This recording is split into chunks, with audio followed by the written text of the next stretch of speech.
Dude, would you ever ride a motorcycle through this fucking town? No. I've had, I broke both my arms now. I've got metal in my arms. What did you do? This was skateboarding. This was snowboarding. Damn. And like at this point, I'm like, you gotta stay off the boards, bro. I need airbags and safety just to feel good about it. Like, I mean, I would get a motorcycle if I lived in the country and I could just totally. And you're not gonna run into a concrete wall. But like I see those guys flying down the middle lane, and I'm a little bit jealous. I can admit, dude, I would clip someone's door and then kill myself. Within a week of doing it. Exactly, and that's the thing about it is like the more you ride it, the more you feel like invulnerable. I've been riding for a year, and this is what I've seen with people who get bikes. It's like I'm not gonna crash. I'm that good, and then they do. Inevitably. I could never have. I'm not dating organ donors. That's what they call them. Right. God needs them, dude. We need motorcycle riders. Exactly. I don't think I could. I'm not dating anyone, but I don't think I could I don't think I would feel good about having like my girlfriend strapped on my back either. Like, no, that's true. Responsibility, and also, I mean, even if they're not on the back, like if you've ever dated someone that rides a bike, it's scary every day. It's like it's like you're doing. Everybody in your life is like stressed out whenever you're not home. You're 15 minutes late, because it's like the likeliness that your dad is. Or you don't have a second helmet. Yeah, and it's just you. You're just letting your girl. Exactly. Oh man, I see that a lot actually. Yeah, I know, dude. On the road it's kind of despicable. It is. Are you dating anyone out here right now? Yeah, like a bit. It's fluid. Fluid, yeah. Yeah. So, fluid as in like open type vibes? Yeah, I mean like there's I guess I only say fluid because of my own feelings about these things. I don't know if it would be fluid on everyone's standards, but I just try to avoid the feeling like promises are what a relationship lies upon. Yeah. So I'm not saying like I'm in like an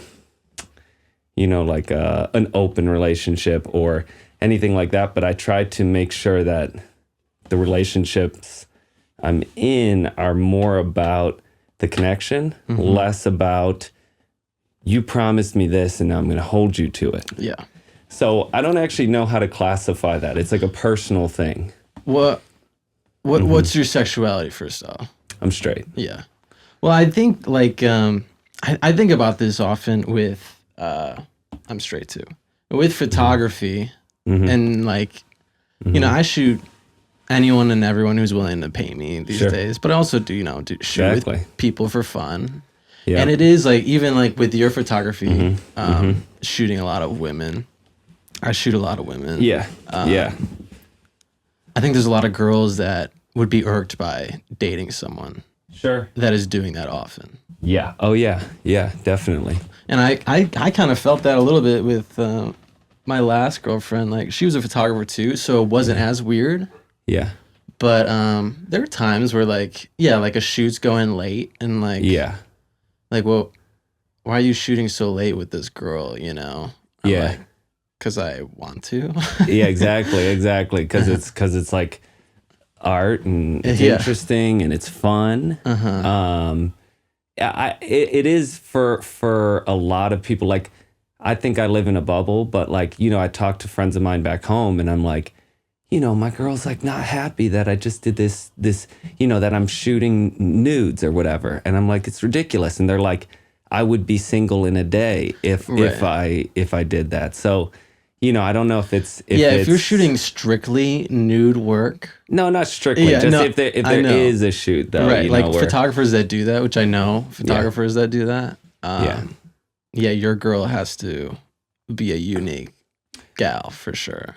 Yeah. Like, you're not going to be dating some accountant. or you need to be making enough money at it. Right, to make it make sense. I think that's kind of the way it is with, like, all careers, though. Is like you could do anything, right? Yeah. And somebody will be cool with it if you make a really good living at it. For sure. Or like even society in general will be cool with it. if you make a good living at it. When did you leave Chicago? Well, I've lived in LA for 10 years. Before that, I lived in Portland.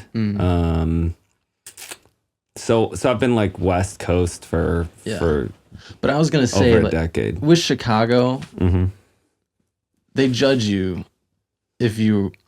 At least I feel like they're just, I don't know, more conservative in terms of not only values, how they view art, maybe.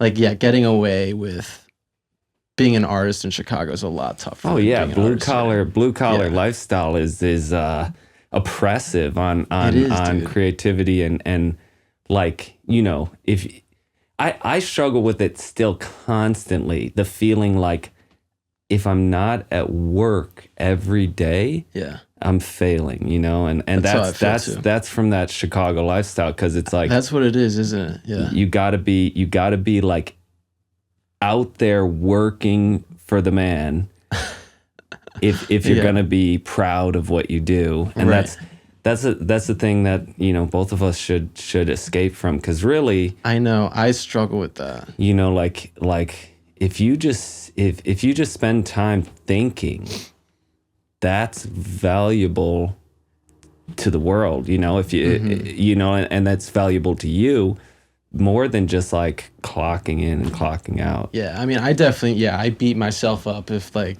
I don't hit all the fucking tasks that I wanted to do today. I'm like, fuck, now I have to push it a day back, or like, and yeah, I guess that is just seeing like my dad working all the time. Everyone in your family's always working in Chicago. I don't know, it's just, it's a working city. It is, yeah. And here it's like, people around you look for any opportunity to go to the beach or club, you know, whatever. And not to say I don't do that shit. Yeah. But yeah, I definitely. But that explains the traffic issue here. It's a double-edged sword there, you know. It's like if everybody was just like, if there was a blue collar lifestyle here, surfing would be a lot more enjoyable. You know, like because you could go on off times. There's like no off times here because nobody has a set career, so like set hours. Well, what is your like main? Are you like freelance with your photography? Yeah, totally. That's awesome. You know, I had a furniture business for years, and I was very locked in, like carpentry shit. So my main craft and something I cultivated for many years is metalworking. I think you were telling me that. Welding, soldering, brazing, blacksmithing. That's sick. Bladesmithing. Bladesmithing? Yeah. You're making like swords and shit? You know, I never made a sword, but I know how to make Damascus steel and then forge blades from that. So I've made knives. And you stopped doing that? Well, the thing is there's no money in it. Oh, I got you. You know, unless like it's one of those long roads to a crowded field of very niche buyers. So it's like something like you could dedicate your life to if you had a benefactor. And then like maybe in my 60s, I'd be like a famous knife designer and like, you know, but like I just... That's the secret, dude. You need that one patron. The one. I'm looking. If anybody's out there right now, come support my art. The feet pics aren't gonna hold me over. No.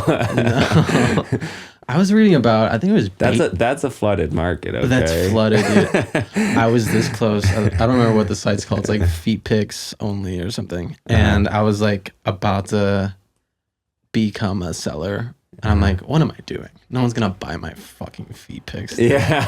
I looked at my feet. I'm like, these are disgusting. You know what they might buy, though, is your dirty socks. Okay? Yeah. Is there a market for that? If you find the right buyer. Yeah. I just don't think to climb that ranks and spend however much time pursuing that doesn't seem like worth any time.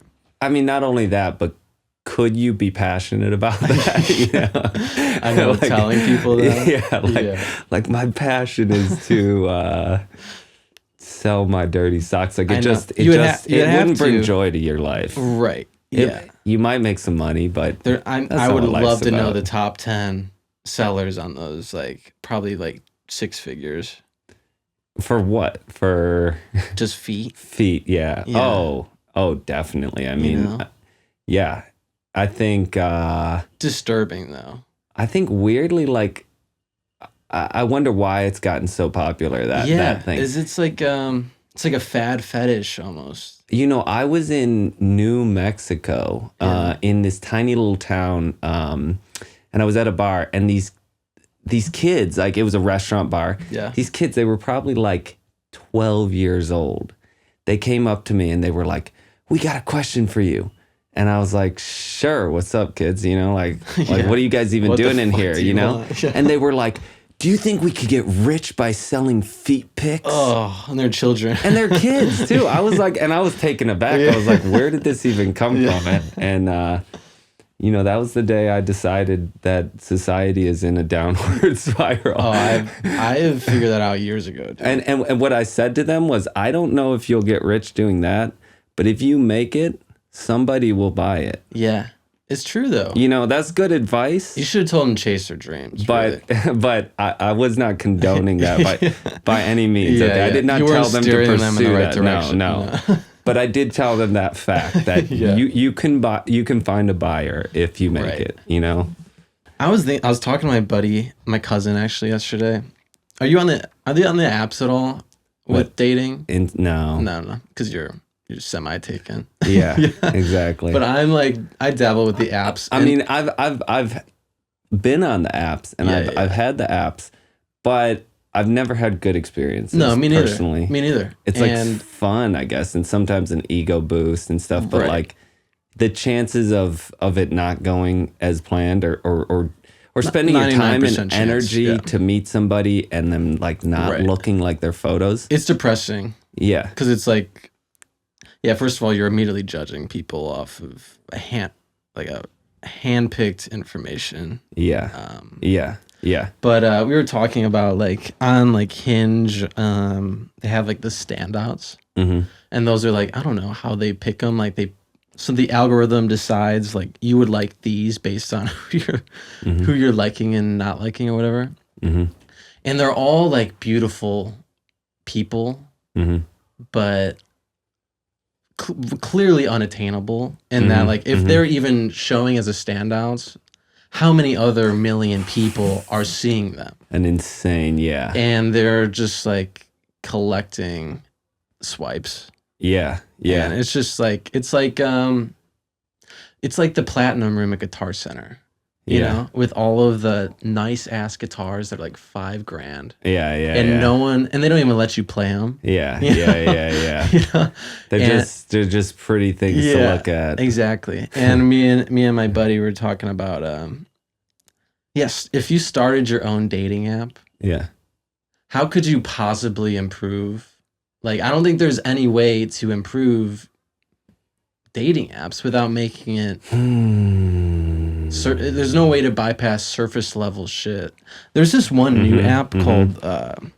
I mean, that's the problem though. In general, is I think one of the main problems is that everything now can be linked together into promotion and self-promotion. Right. And that's like a major issue. Like, no matter what you do with a dating app, somebody could treat it as a way to just funnel dudes to their Instagram or to their whatever. That's what they're all doing. Exactly. And so like I think in general, like the tech space that we deal with on a daily basis is just hard because you're like, okay, this leads to this. You can't really get like a genuine why you're on here. Well, they're all like, you know, I think they're all borderline like a racket in that they're like, they want you to subscribe, like for the extra features, you know, like boost your profile or whatever. It's like, oh yeah, I'm gonna pay you $20 $20 extra a month to improve nothing. Yeah, exactly. But there's this new one called, I tried it out, nothing fucking came of it. First Rounds on Me. First Rounds on Me, I never heard of that. Yeah, it's like a brand new I only know one. like Bumble, Hinge. Right, yeah, the top 3 with Tinder. So what's the deal with this one? It's like, yeah, you like schedule, it's like very like focused on like picking a time to meet, and I guess alcohol and drinking is the focus of it. But I tried it for like a week. That's like trying to meet a girl in a bar though, is like, yeah, you know, your relationship will probably start centered around something that's not healthy. right. Which could be fun. It could be fun, but you know. Dude, I went on a date 2 days ago. And funny enough, like I really liked this girl too. Like I thought I was like hitting all the beats. Everything was great. And then I usually even asked to like split the bill at the end, you know? So we had a few drinks, we had some appetizers. Oh, you're not picking up the bill, huh? I picked up the bill this time because I was like, this will guarantee me another date. Yeah. Because I liked her, and you know, we made out a little bit, and then she texted me the next morning like more friend vibes. I'm like, what kind of fucking friends are making out? Like we're making out. What, that was her text? Or her vibe was like... Yeah, she wasn't seeing a romantic vibe. I'm like, huh. I'm like, I've never misread something so blatantly. Yeah. But you know, that shit happens. And I mean, like, the makeout should be a good sign. Right. But I mean, usually like a kiss at all is a good says sign. Something, right? Yeah. So yeah, that was a bummer. And then it was, you know, like a $50 bill, like in Venice. Yeah. And then I mean, 50's not bad for Venice, actually. Maybe if you had bumped it to 100, you know, a few extra drinks, maybe some hors d'oeuvres, you know. Yeah, just fucking gold dig it up. You got to try that next time. See if you spend like another, you know, $100. I don't know. After $100, I'm dining and dashing and leaving her with the bill.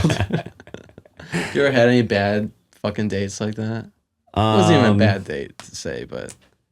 I had in the very early days of dating apps, like it was before the app. It was like a website. Like Match.com or eHarmony. It was like Match. What was it called? Sounds like Tinder, but it wasn't. Grindr. No, not Grindr.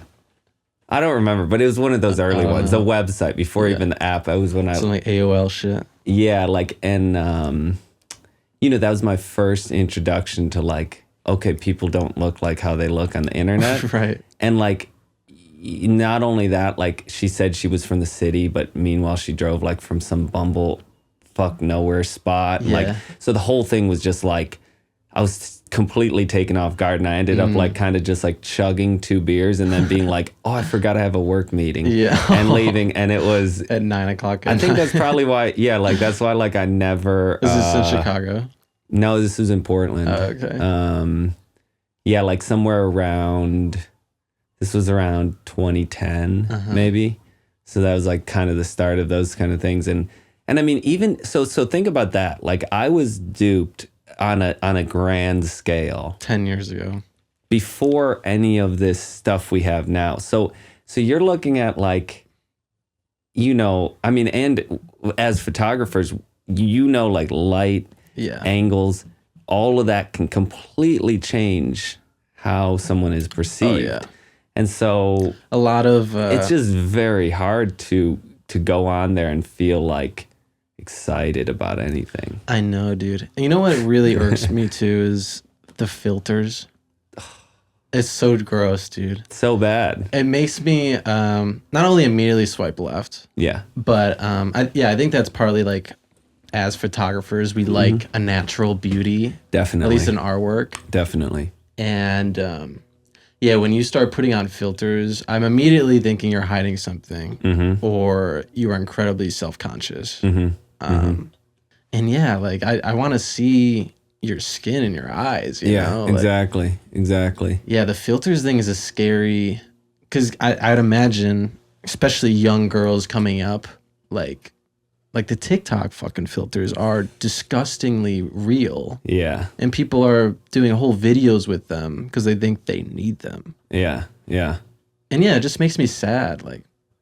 Just I like a real down to earth woman. Yeah, hell yeah. And yeah, the filters is not good for humanity, bro. I mean, I think I could go as far as to say technology advancement is not good for humanity. No, it isn't, yeah. You know? And that's like something I've been thinking a lot about, is just like how do we find a positive vision of the future with things like, you know, where do you think we went wrong with technology? Was there a year?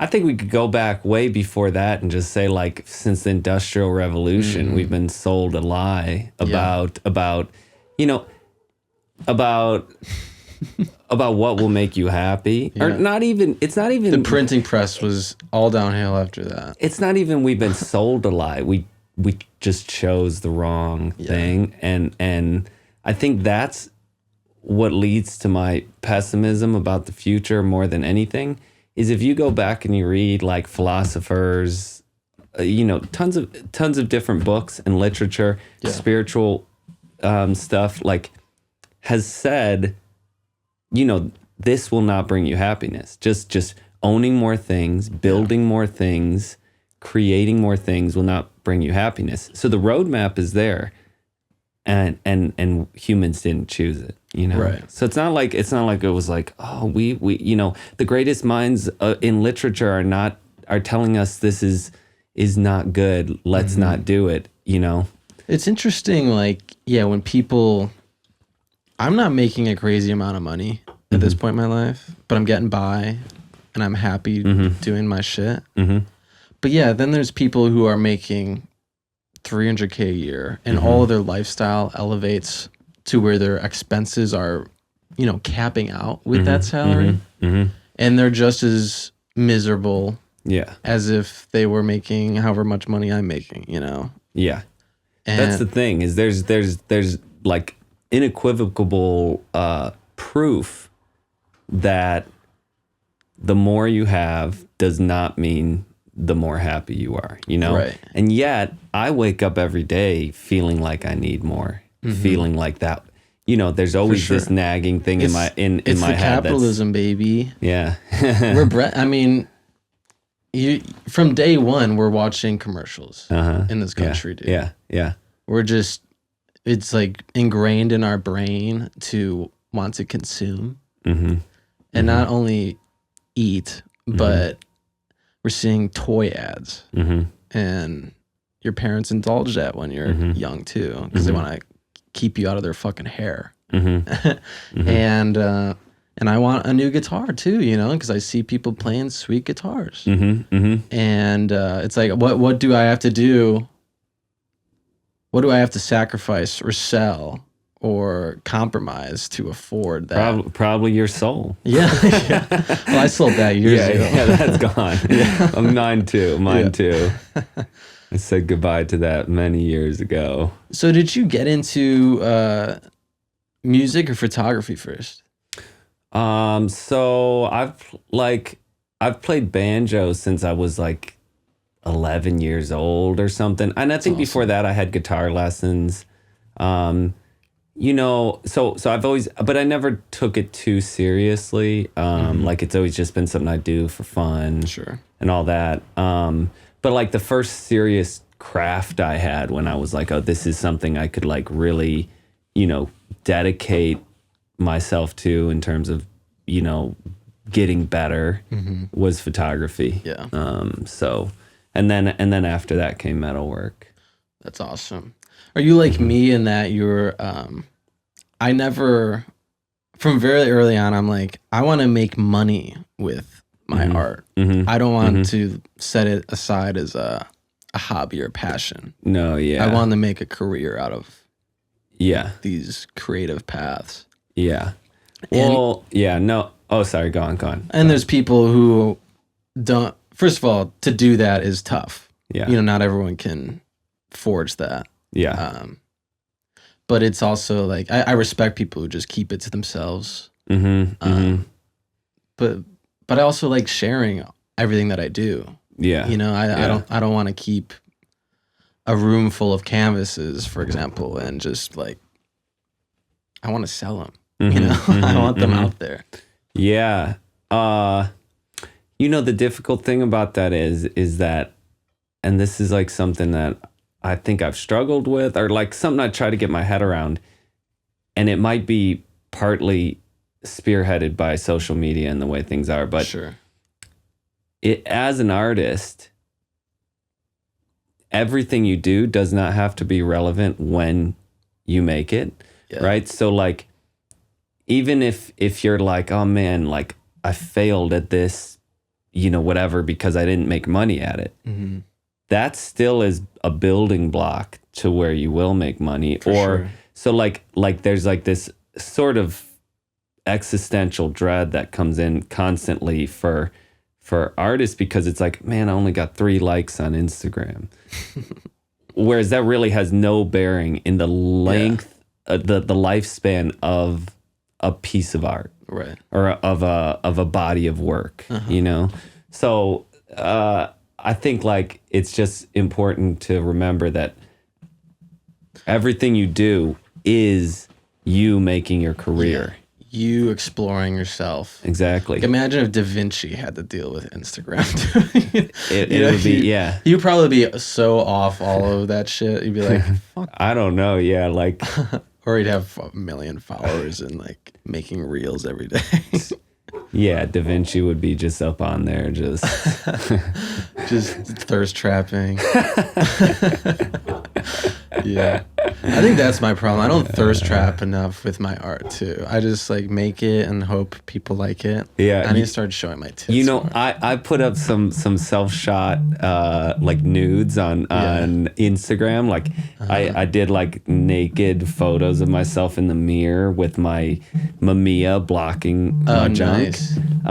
That's awesome. I bet you people like that too. Yo, like I was like immediately like I could make money at that, you know, like it, because people hit me up right away like thirst trap, like, you know, oh, where's your OnlyFans, like, and it was empowering, I guess, in some ways, dude. You know, because people don't think the guys can do it too. I want to do something like that. I haven't had the courage to do it. Yeah. But yeah, making artsy nudes that aren't too revealing. Yeah. Well, you also shoot with a big camera, so so I can block out a lot. Yeah, I mean, I could get away with that with the 35 too. Yeah, give me a point and shoot; it will work. Yeah, I swear I need turn it sideways. Yeah, I've never shot. I guess I've shot like Cecily like looks for any chance to get nude. But I've never asked anyone to get nude for my photos. It's whether they want those photos or not. Sure. Well, you know what the thing about that is that for me, if somebody is asking to get nude for a photo, usually I don't have. It's like the artistry is lessened usually because they know what they want specifically. So like when I think about like shooting art nudes and things that where I actually want people to be nude, it needs to be coming from me. So like because a direction with it. Yeah, because otherwise, I mean, it is really easy, especially with like Instagram likes and exposure. Yeah.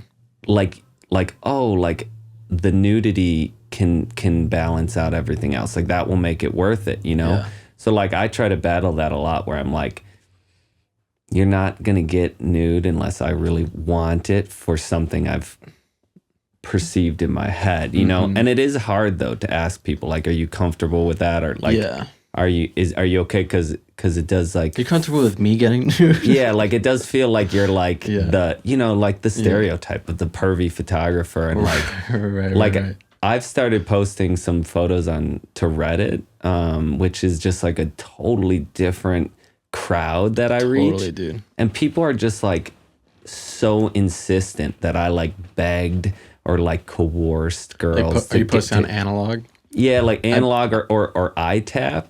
Yeah, I post on those occasionally, and yeah, it's either people are like, criticize the fuck out of you, or like give a compliment or whatever. It's but the story of the pervy photographer that's been like coming since like the 50s or whatever, when that, the French photographer that like just like sticks a camera in a girl's face, gets her to get emotional, and then gets her nude and like takes photos and stuff, that story prevails to today. And I'm like, do you know how many girls make their living? Yeah. They make way more money than me. Mm-hmm.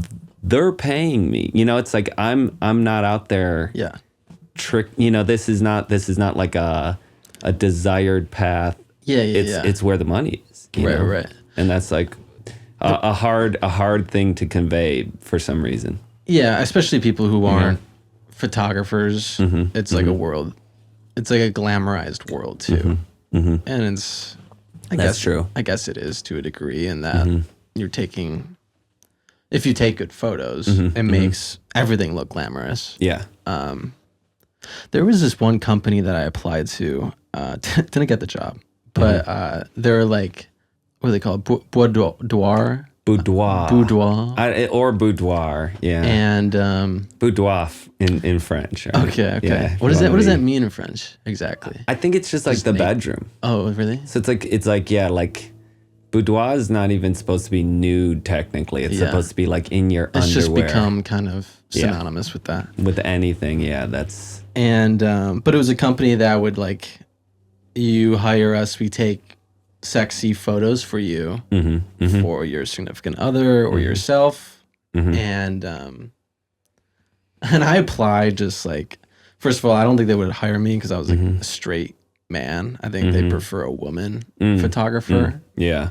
But yeah, I mean, if that became like my main gig or something, explaining that to people would probably raise some questions, Yeah, for sure. Because it would get creepy. It could. I mean, I don't know. Like I shoot in that space a lot. Yeah.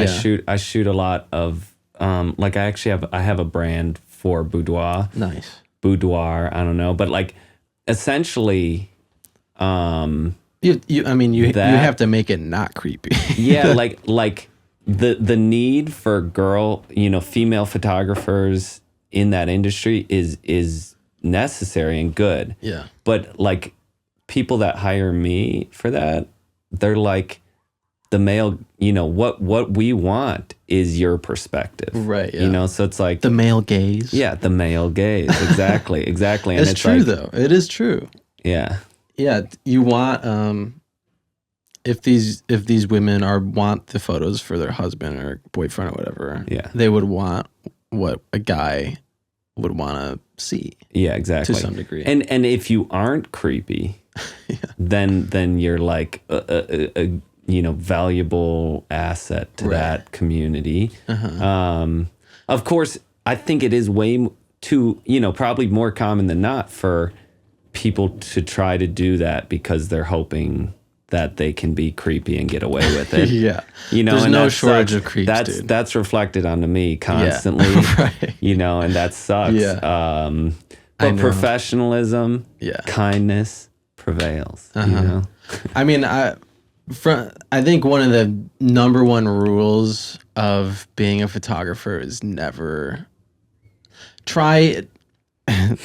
never be intimate with anyone you work with. Oh, yeah. Because that will just lead you down a dangerous path. Yeah, yeah. That's good advice. Good advice. And, I mean, yeah, if you fall in love with someone, you fall in love with someone, whatever. Yeah, I mean, there's that story has existed in every professional space. Industry.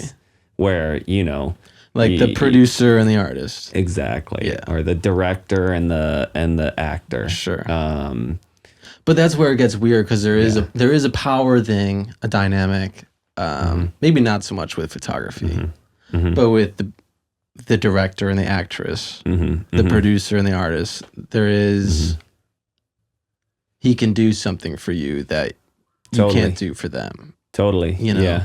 Yeah. I mean, like, well, I think it is just, it's probably, it's just dangerous because like the more successful you get, if you live that lifestyle of like being intimate rings with people that you work with, then you run like a great risk of not knowing what your power can do to somebody else. Sure. Right. And how that can affect them. Like, you know, we've seen so many artists and, you know, creatives. Me too.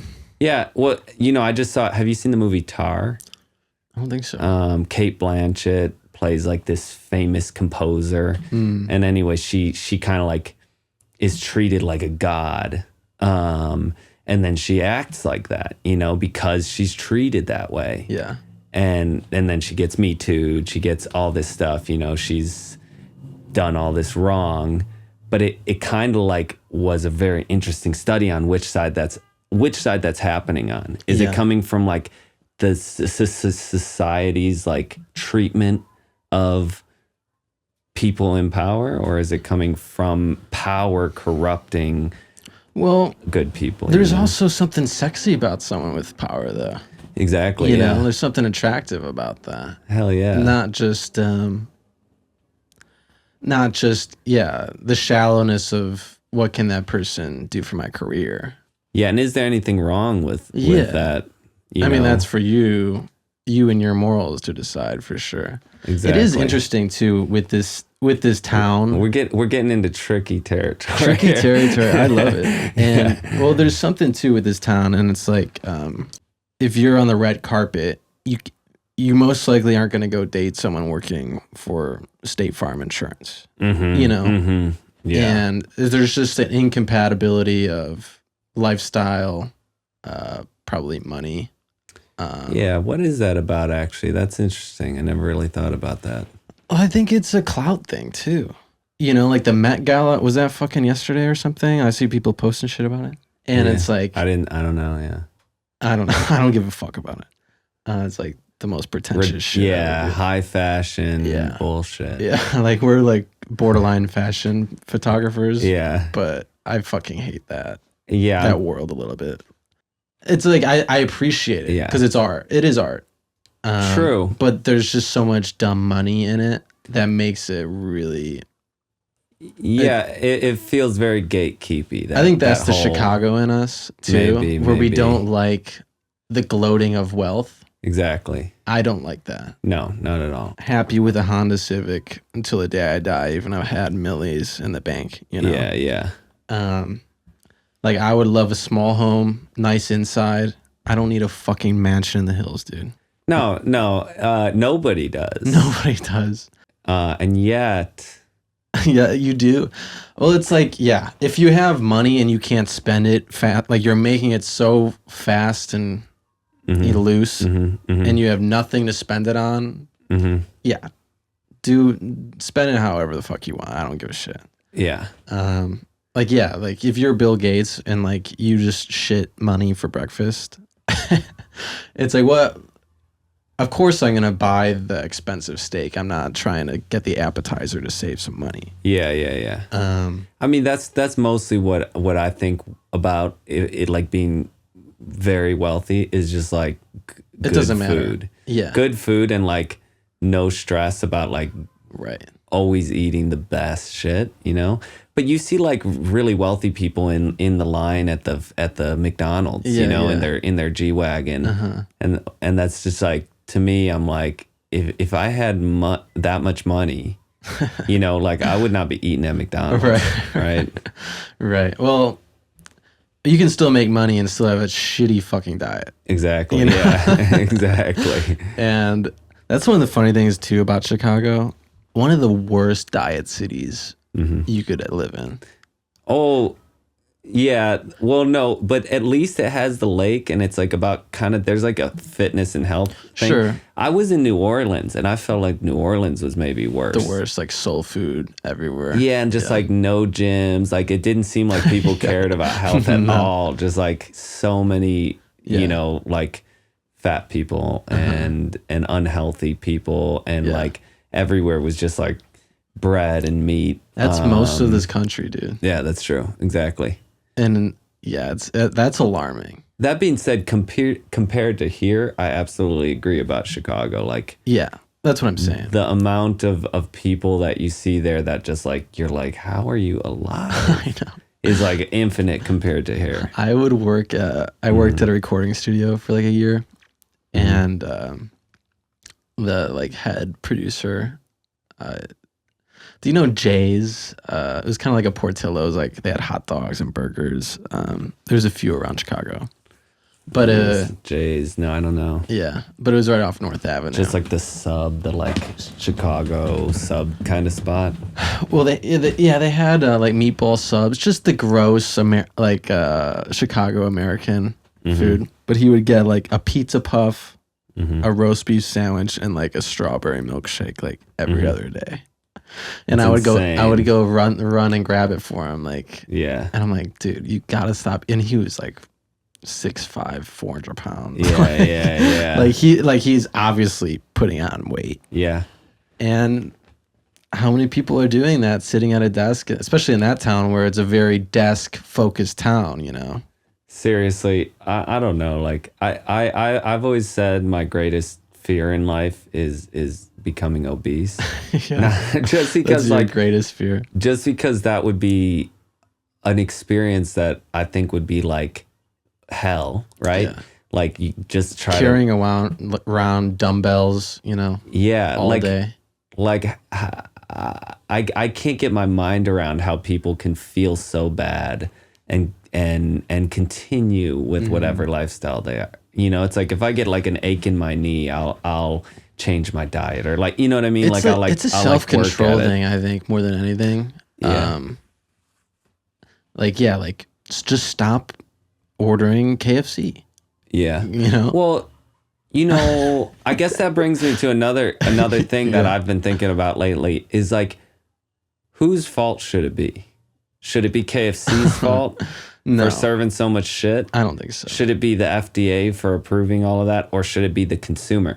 Because, like, you know, from recycling to feeling bad about how many Amazon packages you get to the food you eat. Yeah. There seems to be a pretty like universal hatred for, or like the consumer's at fault. Yeah. When really it's like, okay. It's true. You know, in a lot of senses. It's everyone's fault, dude. Yeah. Because it's like, yeah, could McDonald's somehow bioengineer all their food? I mean, they probably are already bioengineering everything. But to make it, I don't know, packed with vitamins instead of chemicals or something. I don't know. Yeah, no, they could. They could. They wouldn't need to bioengineer it. It's the opposite. Right. They just need to serve real food. Yeah. And just packed with preservatives, like nothing gets moldy.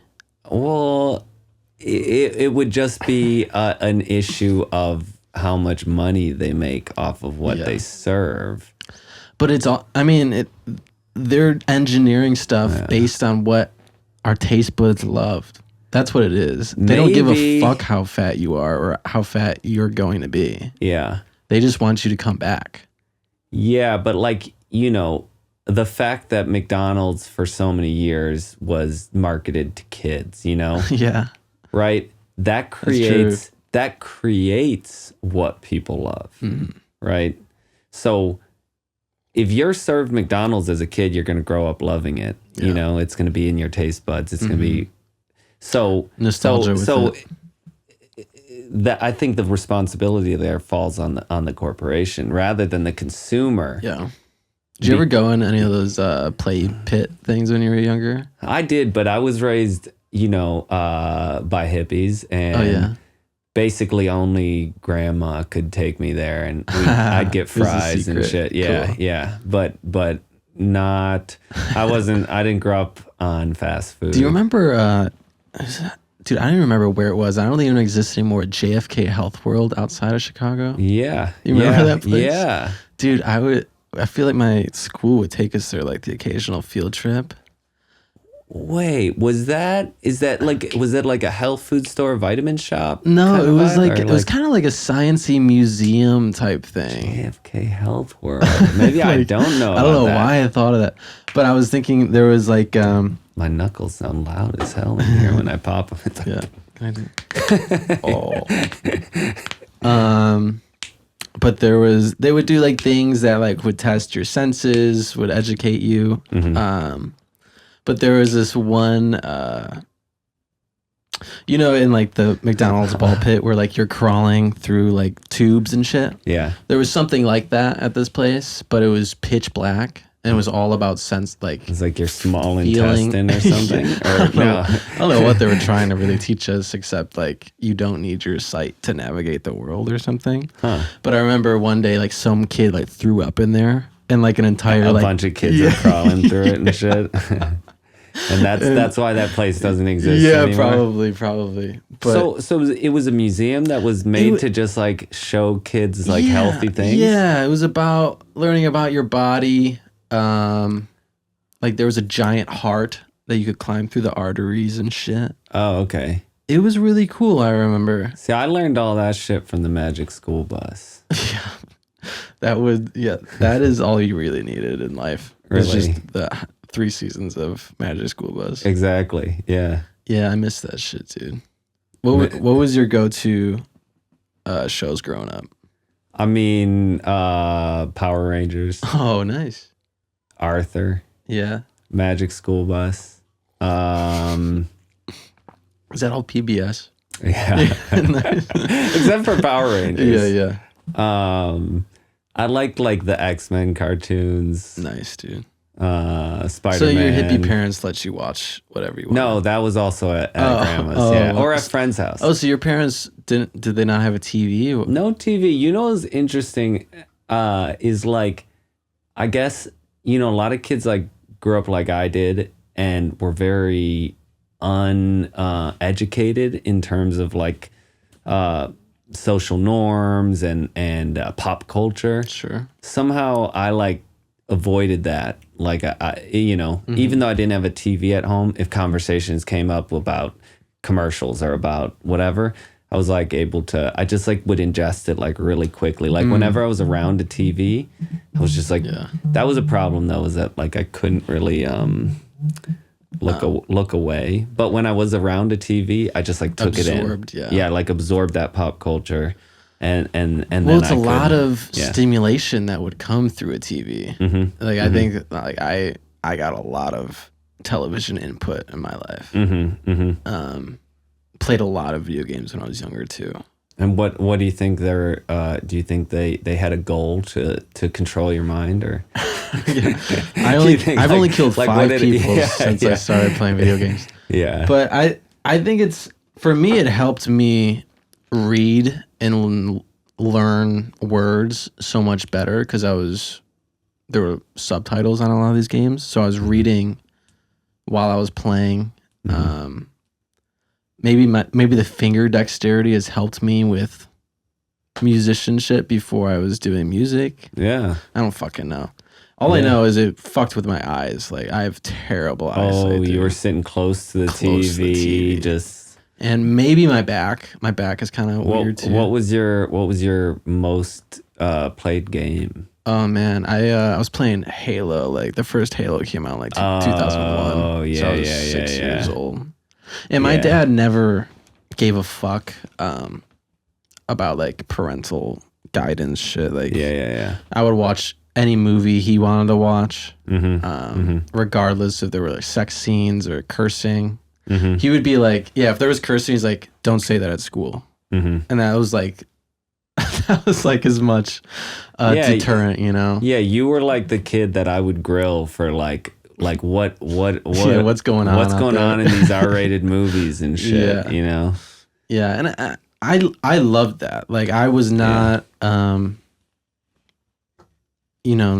like nothing was kept from me. And I also had 3 older sisters. And so, I was exposed to, just how women lived from an early age and just being a human. So like if you had kids, what would you do? Would you let them see anything? I would keep fucking iPhones and iPads away from them Yeah. until they're probably maybe 12 at least. Huh. Because that's the shit that turns, I've just noticed Yeah. growing up with all of that stuff, Yeah. ruins attention spans. Totally. Yeah. And that is the worst part of what's happening now with kids growing up, I think. So see, there we go again. Tech. Who does that fall on? The consumers, for giving those to their kids, parents, or for the companies that put all these games for kids and shit on their thing. It's just easier to blame the consumer, because you actually have a real person to blame. Well, it's like again, like, I don't know. I mean, again, I was playing these fucking games and watching TV since the womb. Well, see, yeah, that's the thing about growing up in general is like there's really no solution to a well-adjusted human. I know people that grew up with watching, Chucky and like horrible, like R-rated, like violent things when they were kids, and then kids that grew up in like completely sheltered environments, and you wouldn't be able to tell them apart as adults by their what happened. So it's like it's kind of just, well, hopefully there's like a hunger in you as you become an older, shut up, Jesus Christ, to be a good person, to explore and see stuff that you weren't allowed to when you were younger.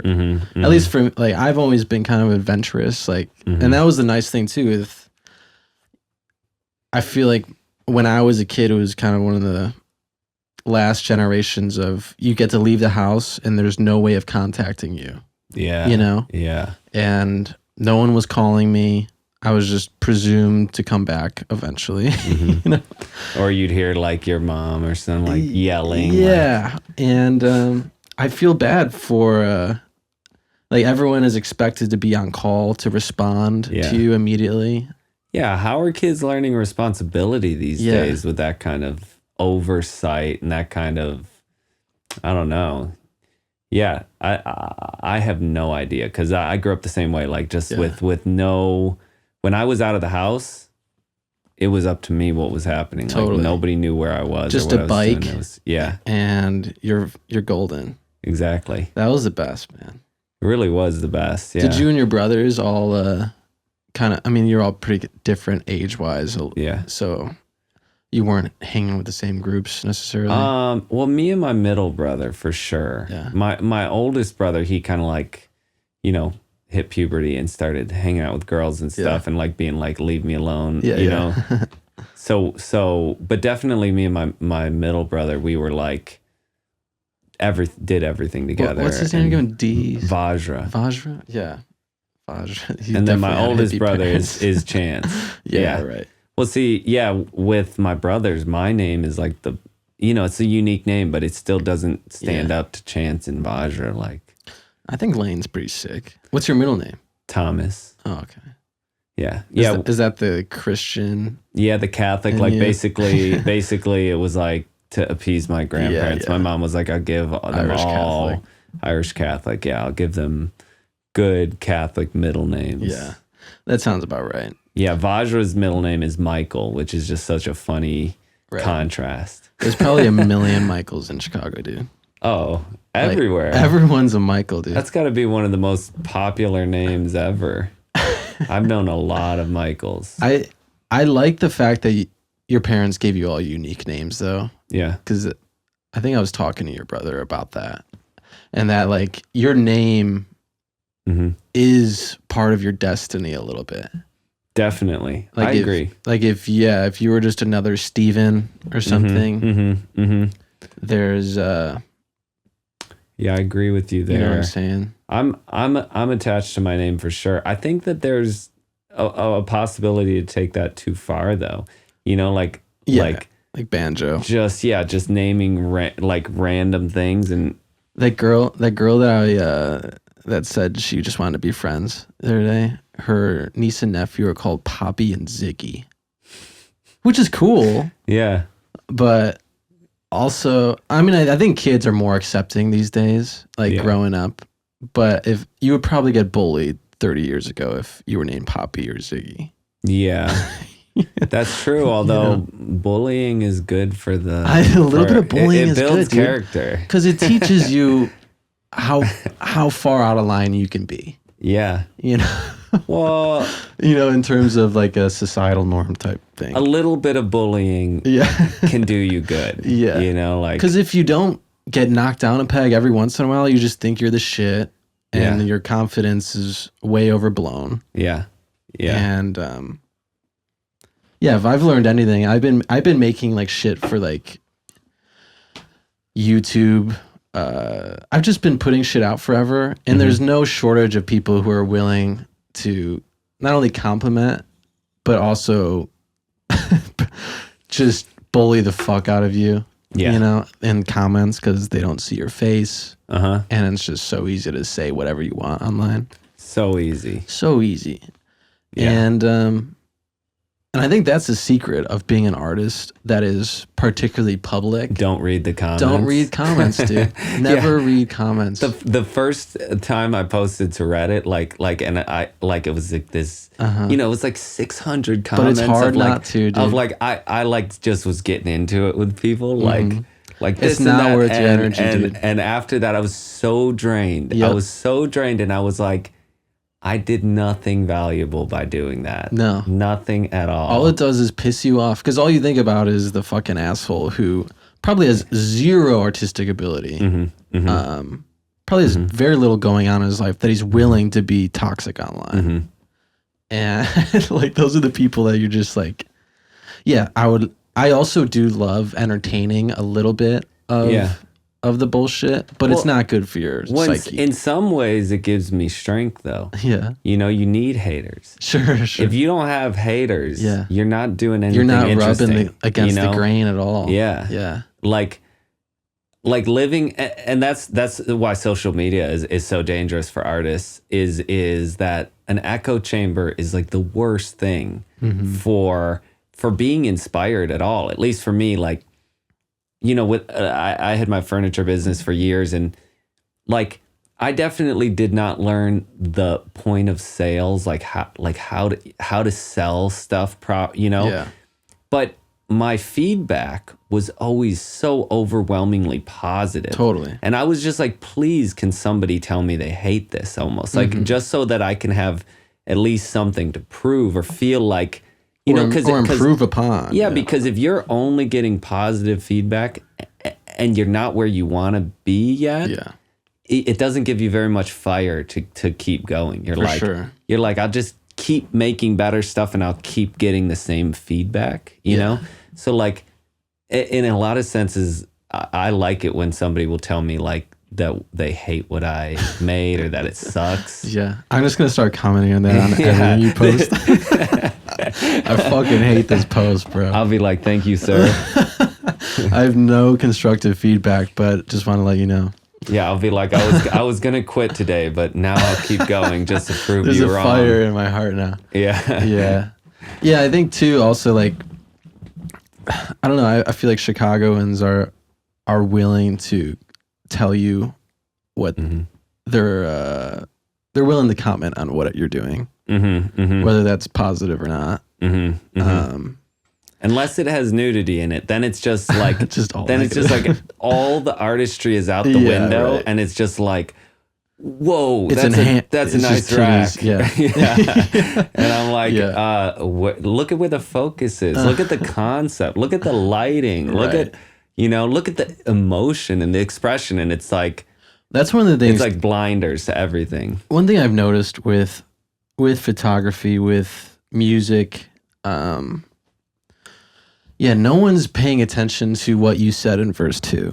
No one's paying attention to, I love where the focus is in this photo. All they're noticing is the entire entity of that piece, you know? Unless you really are like an in-depth critic or in those industries and fields and know what to look for, what you like looking for.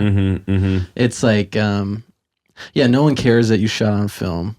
No one cares if the model has 50,000 followers or whatever. I don't know. And it's just what did that entire photo or frame make them feel in that moment? Yeah. And then it's all of their past biases and experiences that make them react that way.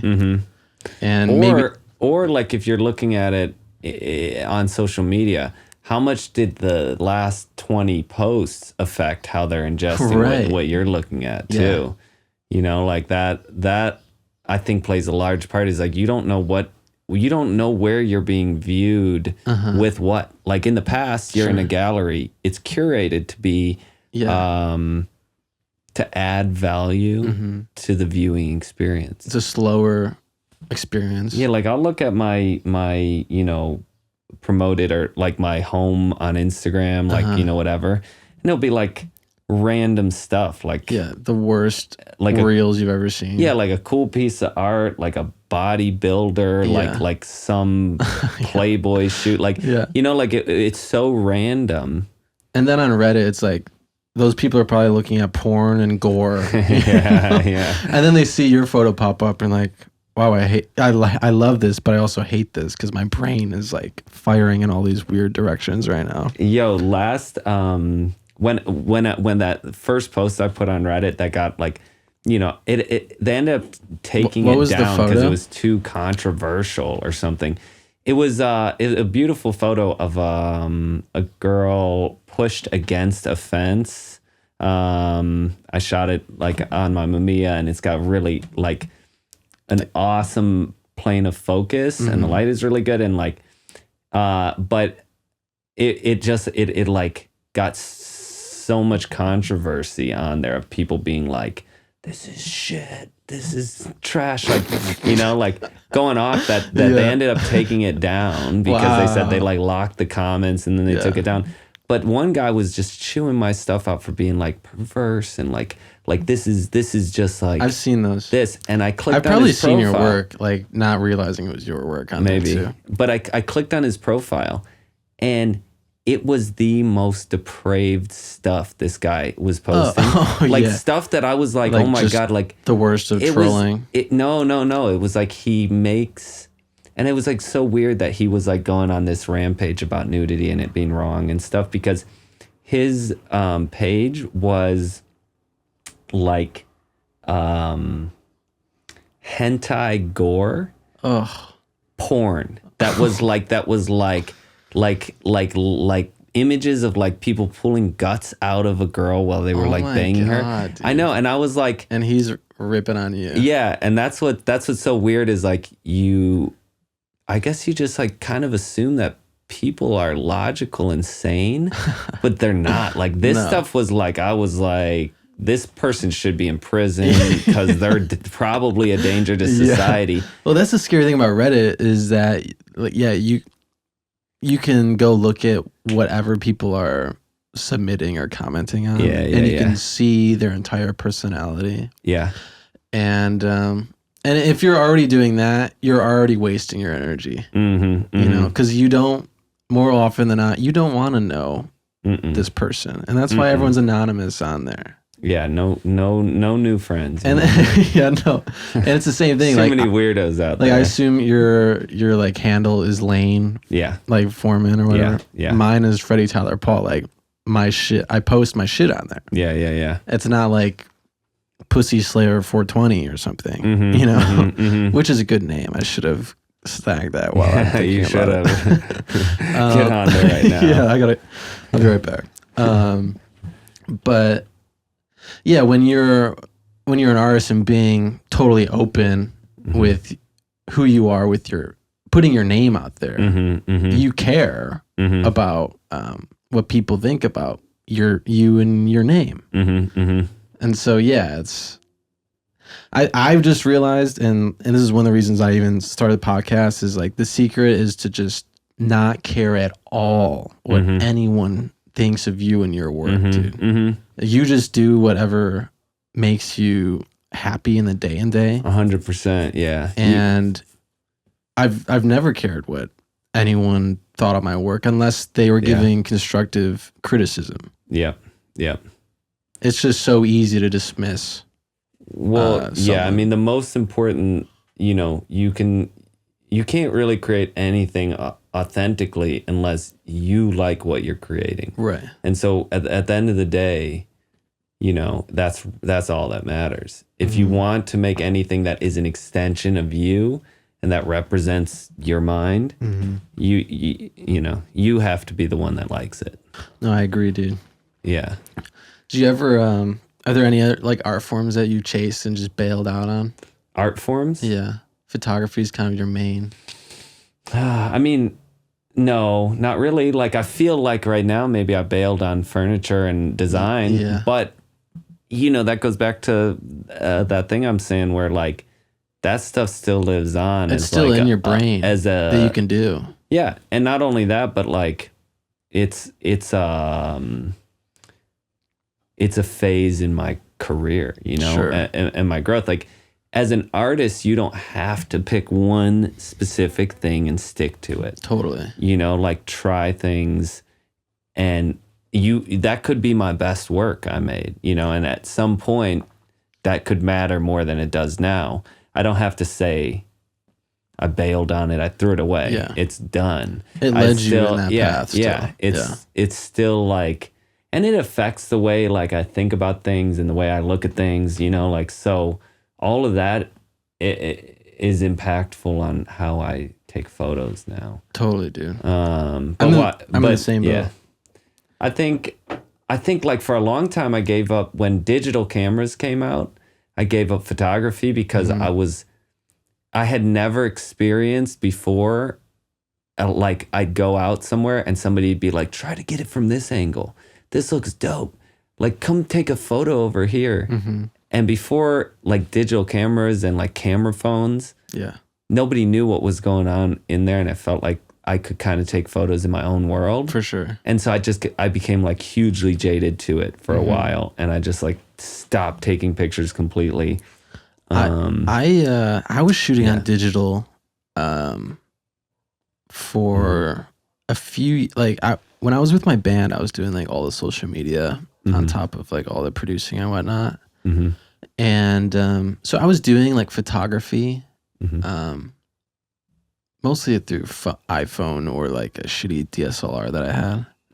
But I never liked any, like I would post the photos I did, and edit them, but I never really fell in love with photography or liking any of my work until I got the Mamiya, dude. And that was like the first like film camera that I got.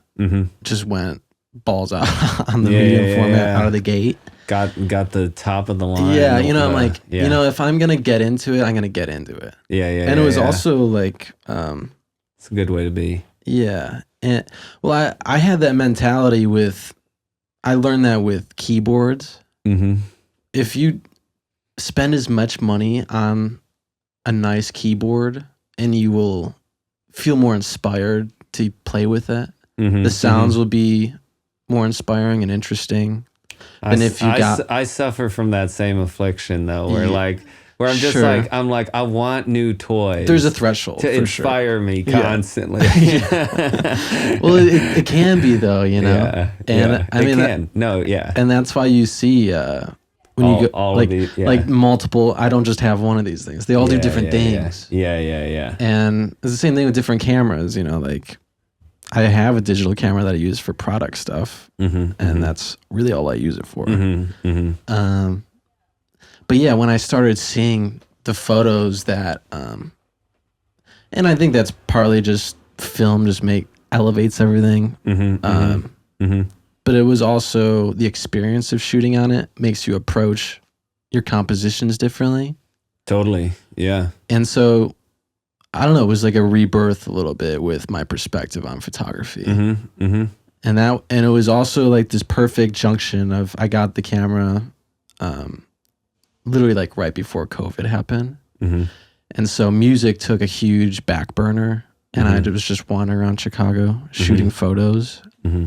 And it gave me just something to do, because it was like no one was doing anything. And I'm very much same thing with you. It's like I need to be doing something, or I feel like I'm wasting my time on this planet. Yeah, 100%.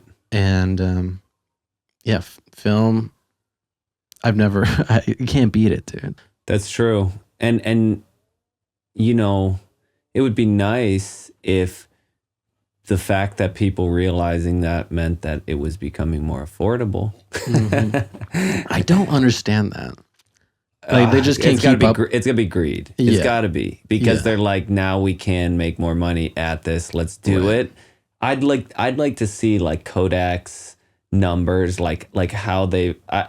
I wonder if that's public information or what, like their growth and like what their I'm sure revenue is. I'm sure there's some nerd on Reddit who could figure that out for us. Yeah, because I would like to know, because like I really don't believe that they're like horseshit. Just barely keeping up. It's complete horseshit. And it was like I had my boy Depeche who owned a photo lab in Palatine, Illinois that I would go to. Yeah, and he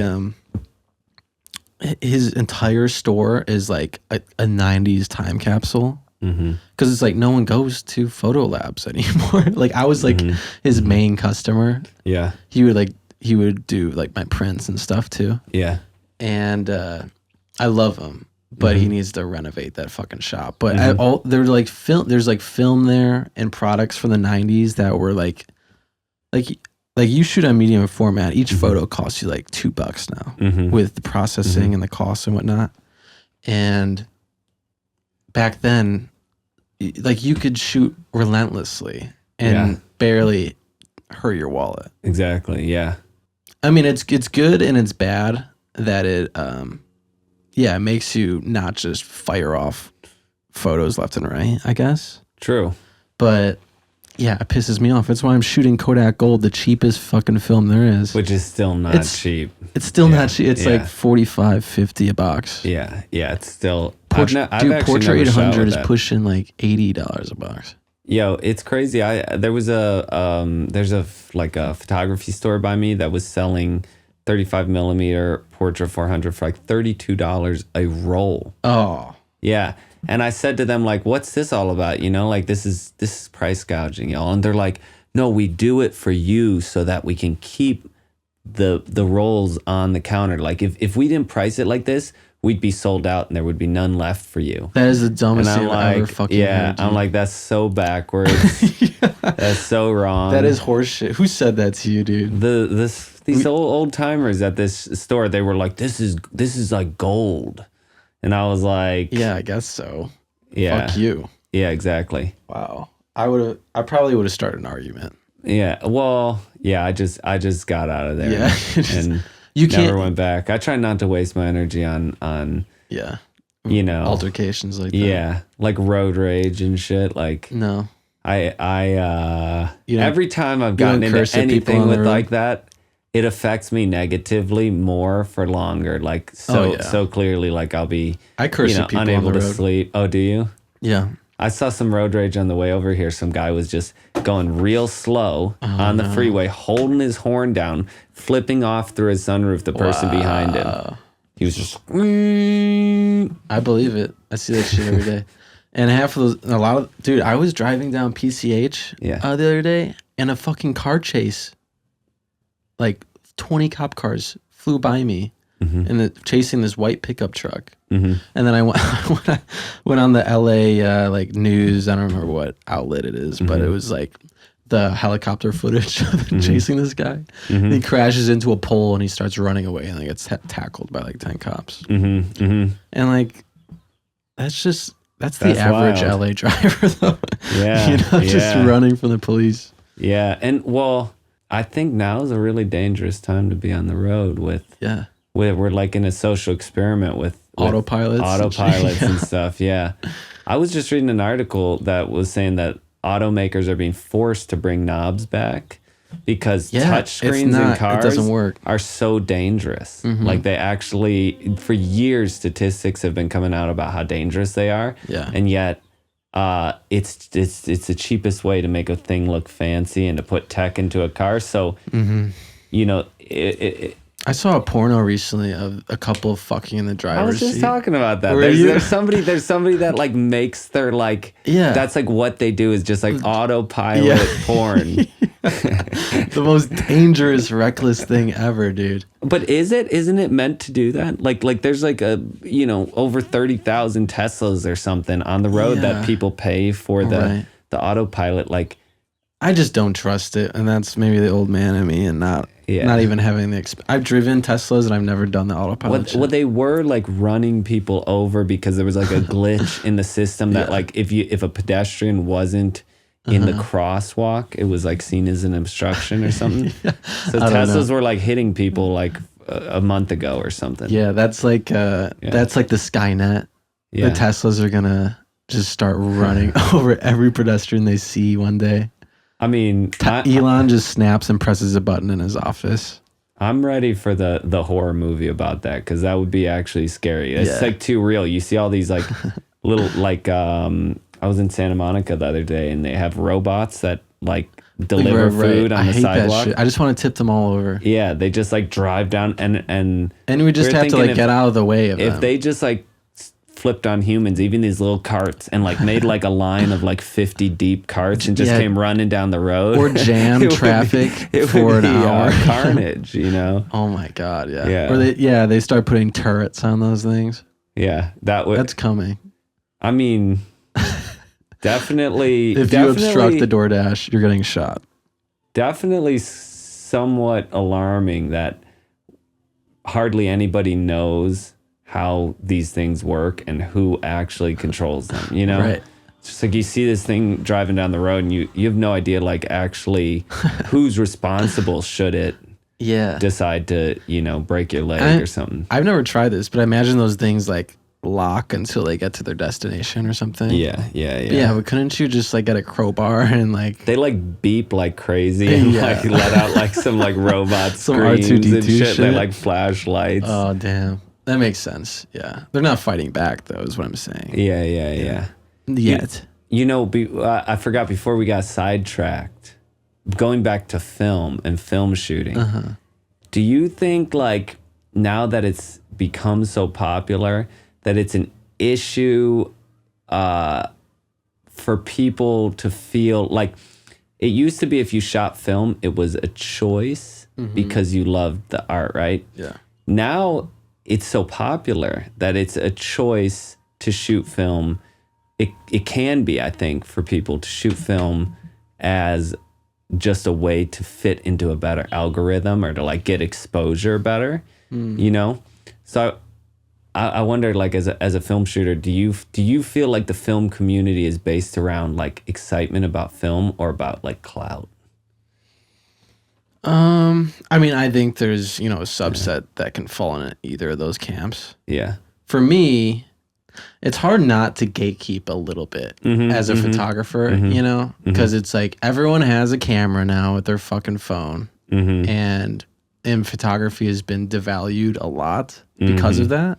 Yeah, I mean, I get pissed when I see like an iPhone photo do better than my shit. Oh yeah, I mean, it's like, yeah. I mean. Yeah, and then they just put, a film filter on and or like I hate when I see like the film borders and it says like Instagram like on the border. Some just dumb app. And that's the gatekeeping artist in me. But I the thing with it too, a lot of people, my film is getting more popular too, is like people aren't learning how to expose photos, a lot of them. They're just getting point and shoots or, those disposable type cameras. Totally. And I see a lot of popular photographers who just do that. Yeah. And it's like zero effort. It's really just... they're relying on the fact that it's film. Yeah, exactly. And that's a bummer, kind of. It's hard to be. It undermines the passion for me of like why I really love film and why I want to shoot it. Is that feeling like other people might be perceiving me differently than I perceive it, and like I was at a party, and it was like that. There was this girl coming around with just a disposable camera with a flash and being like, follow me on Instagram. I'm like so and so film, all on film, you know? And meanwhile, she's just like taking a disposable camera and just going like psh, psh, psh, psh, psh, at people. Yeah. Tons of followers. Like she's like, but there was actually no benefit to it being filmed. Right. Other than letting the film do all the work. Basically. Yeah, exactly. And film does do a lot of work in terms of making, like it does evenly expose things. Yeah. Much better than like if you underexpose like some digital bullshit can be it adds just unfixable photo. Yeah. But I don't know. I just don't have a lot of respect for that, and I don't know who that person is. Yeah. And I don't know. They might be a great person, but it's just lazy. But like in terms of the popularity of film and how it's been growing, do you think it's more based on people just wanting to be part of something? Or do you think people are really like more people are loving a time-honored craft and like caring about no, like this? No, of course not. I see. That's why I asked you, because I'm just like a cynic about things like that, and I'm like, nobody is going to do something that's harder these days, unless it's for recognition or to be seen more. Like, I just have a hard time believing like that film is getting so popular because people want to like work harder at like. Well, it's also like, I don't know. It's definitely daunting, that trifecta of like the aperture, the ISO, the film speed or whatever. And if you don't, take a little bit of time to figure that out, you'll never figure it out. And it's like, what, for me, it was like, I had to learn because like my camera didn't have any auto like capabilities, so it was like, if you take a shitty photo, you're paying for that shitty photo. And and that's why people do digital, is because there's everything is auto if you want it to be. And I think when you do full auto everything, your photos look full auto. You know what I'm saying? Like, it looks like there's a lack of understanding of what your instrument is doing. Totally. Yeah, because picking your own plane of focus and your aperture to set your depth of field, like that's where when everything's in focus, not my cup of tea. I mean, you could take a landscape or whatever it is. That's a different thing. Yeah. But if you're taking portraits and everything's in focus, and it's just not the vibe. no care, no into thought, no thought into exactly, it. And I guess that's okay if you're trying to figure out how to compose. Like, you're very like you're a beginner or something, but you got to learn how to work your instrument, dude. And with the digital shit, there's so many like little tools in them now. Like, you could spend years trying to figure out like everything this camera can do. And that's where the laziness comes up in me. Where like, I don't want to learn all that shit, and that's why I like film. It's like, this does what it needs to do. I can drop the shutter speed or whatever, but I don't want to get caught up in menus and batteries and files. Totally. I hate that shit. Yeah. Spending time, like, I read an article a while ago by this film photographer that shoots like all black and white, and he said actually he doesn't even change his settings ever when shooting. He'll take one light metering and then he'll just shoot like that. Because he's able to capture the moment more through not being distracted by anything. I would say, and he prioritizes that over exposure and depth of field. Like his thing is capturing the moment. And so if you just take your camera, you set it, and you just go shoot, you're in the moment completely. You're not distracted by anything, which is cool, which you really can't get that at all with a digital camera, because it will always have you're always tempted to look at the photo. You're chimping away, That's the worst. When you're, especially with your shooting for someone and they want to see the photos. Yeah. That's ruins the vibe. I know. I hate that too. And I also love with film too. It's like, you're one and done. Like there's, and I think that's why I was producing. I still do, but not as much. I realized I hate revisions. I hate when people come back to me with a list of revisions. Makes me want to blow my brains out. And when you're doing music, especially with other people, I make music for myself, and obviously I'm revising it based off my stuff. But it gets so annoying when other people just keep wanting to revise your work. It's like imagine if you did a photo shoot for someone and they wanted you to re-edit every photo. No one's ever asked me to do that. Yeah. And that would drive me up a wall, dude. I mean, re-edit, no. Well, I did once recently have, I have, for certain shoots, I'll do retouching and all types of stuff, right? I had not anticipated this, but it's like, sure, I'll do tattoo removal, right? But this girl was covered in tattoos, head to toe.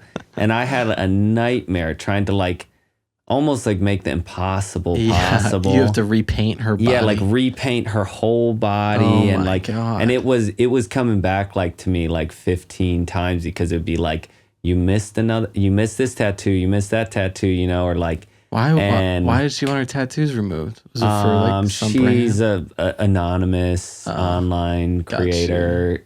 So she just wanted to create an alias, that's the thing. Wow. And so it was exhausting though, I'll tell you that. We're not magicians, dude. Yeah, exactly. And that's what I thought. I thought there was an understanding that I'll do what's I'll do what I had no thought in my mind that she would want me to remove an entire sleeve on both arms and her entire back being, I just thought she would understand that, but she wasn't. And that's probably the worst I've had with that, with constant revisions, because it was but now I'm much more careful because of that, of what I promise. Yeah. So it's all a learning experience for sure. Hey guys, you made it this far. Some quick, shameless self-promotion. I'm giving you a free coupon to my store on freddytylerpaul.com. You can get any tee, any sweater, any book, any album of mine for 25% off. Just put in bad advice at checkout and you're golden.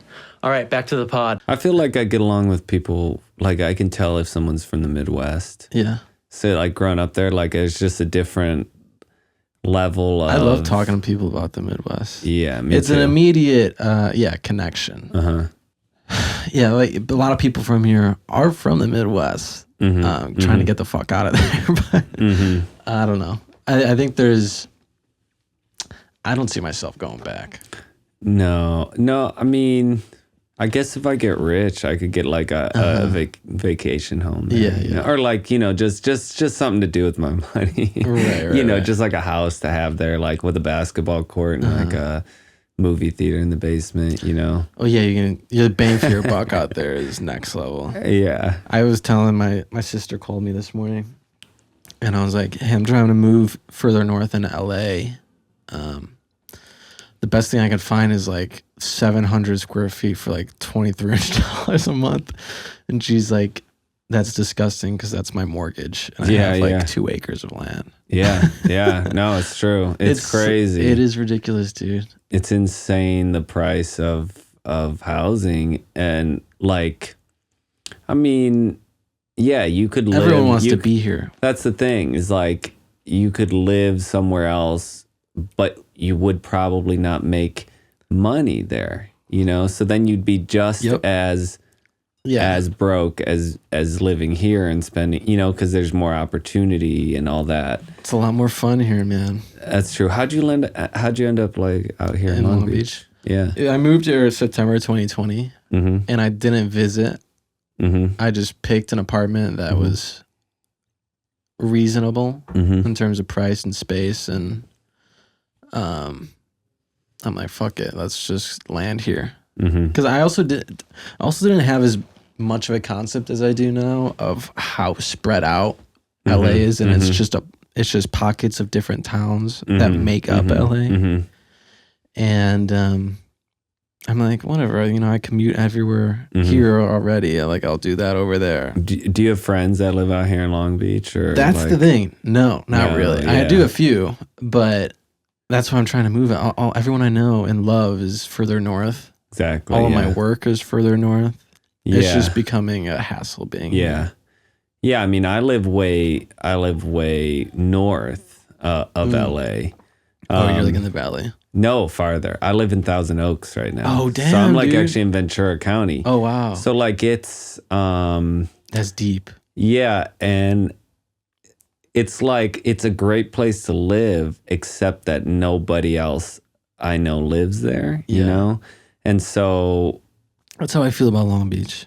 It's and trying to get people to come out of the city to go to places like this, like you're gonna end up being the one that's always driving, you know? Yeah, and exactly. I'm the one that's always driving just because it's like, okay, I gotta because you want to be in the action too.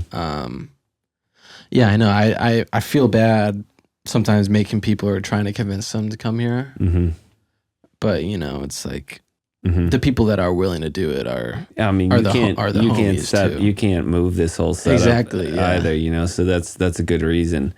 I know, it's just sad, man, that like our generation is just getting fucked with the housing costs of the availability of housing. Yeah.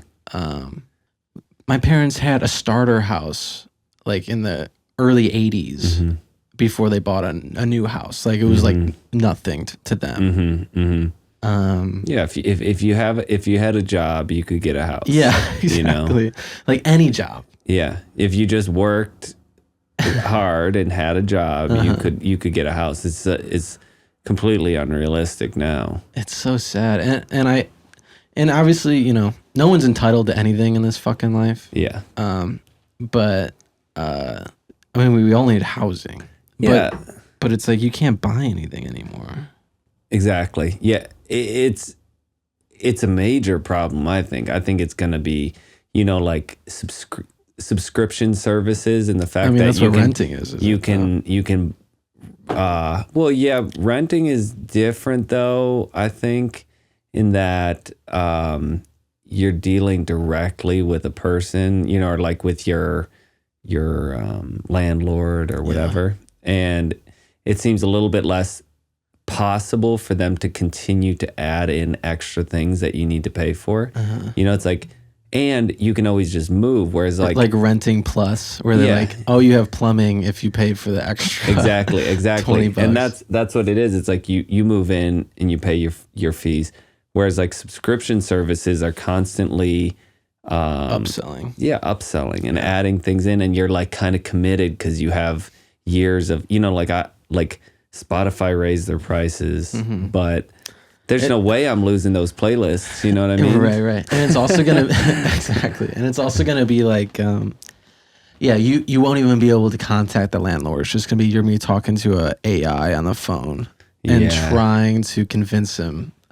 You said the word. I was wondering if we could make it through this without AI coming out. Yeah, I don't want to talk about it. I fucking hate. That's the technology shit. Like That's how every conversation I have about AI starts. Is let's not talk about it. 30 minutes later, you're like, we're fucked. The robots are gonna fucking take over. And well, we established we're all fucked already. Yeah, exactly. That's true. And I'm fine with it. I've come to terms with the world fucking me over. Well, yeah. I mean, the world is going to burn inevitably. But it already is. Is like, if say you wanted to create positive change, you wanted to do something good for the world, right? If inevitably people will choose what's bad for them, if inevitably we're saying the world is gonna burn, what can you do? What's the motivation to go on? Yeah, or not even that, but just like what are our options these days to make the world better when we're outnumbered by the people that are making it worse? You know? You're right. Like, I was thinking maybe, you know, maybe it's just, maybe the answer is just create local communities again, or try to, you know, rather than trying to make like big change and like combat, like, you know, like we're not going to beat AI. It's inevitable. It's gonna do this and that, right? But if you have a community, a localized community that's smaller than AI, and tighter knit than that drive to, you know, replace human connection with computer generated, you know. I'm waiting for stuff where they start you know, when you lose they just start putting AI in our bodies. You know, we just start getting software uploads. I'm like, why am I jerking off? I mean, I have that problem right now without AI. Every day, I'm like, why am I doing this? There would be a software to stop me. Why am I doing this for the 10th time today? Like the milking labs that the AI is making me go to every day. You know, maybe would you do it if you were happier? Like, would you allow AI to be put into your body if it got rid of your existential crisis and you just go on living because AI answered everything for you? Like, would you do it, or would you choose the pain of making your own choices? Oh man, I think that's what's human. You know, you need to deal with the repercussions of your human choices, dude. And when you are, it's good to make mistakes.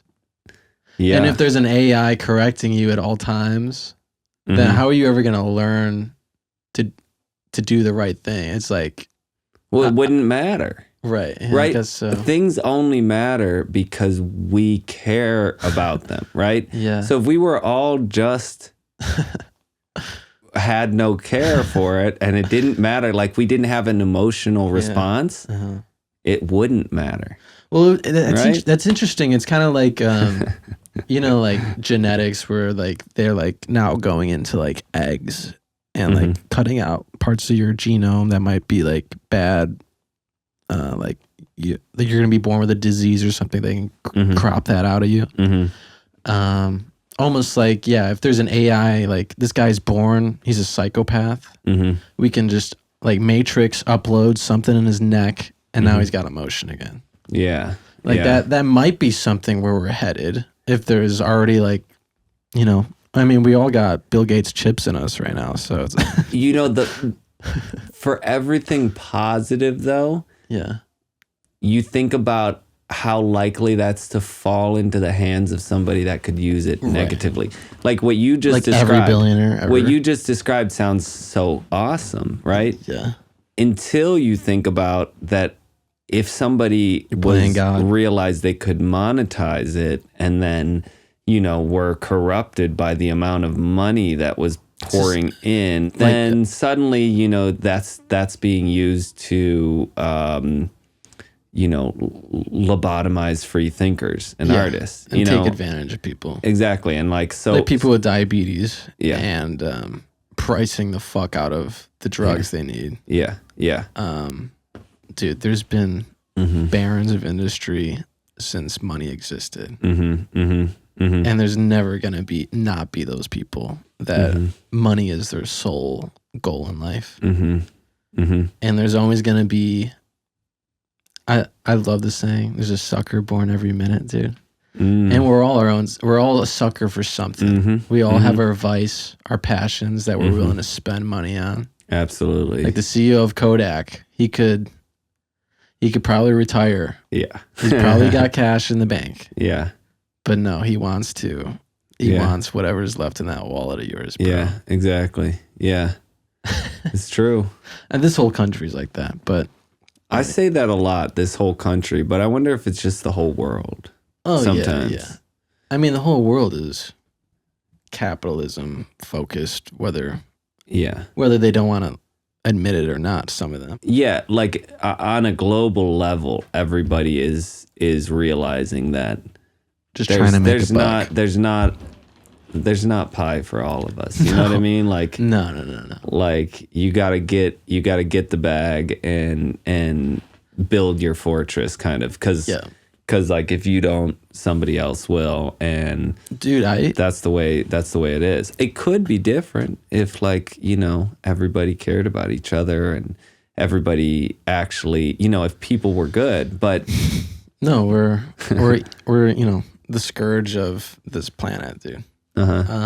Do you have you ever heard that theory, like humans are a cancer on Earth? Oh, and I like mean, the way that we've grown since, you know, the fact since that the birth of humanity has interacted with the Earth just like a cancer. Oh yeah, I mean, the fact that we farm animals, you know, is disturbing.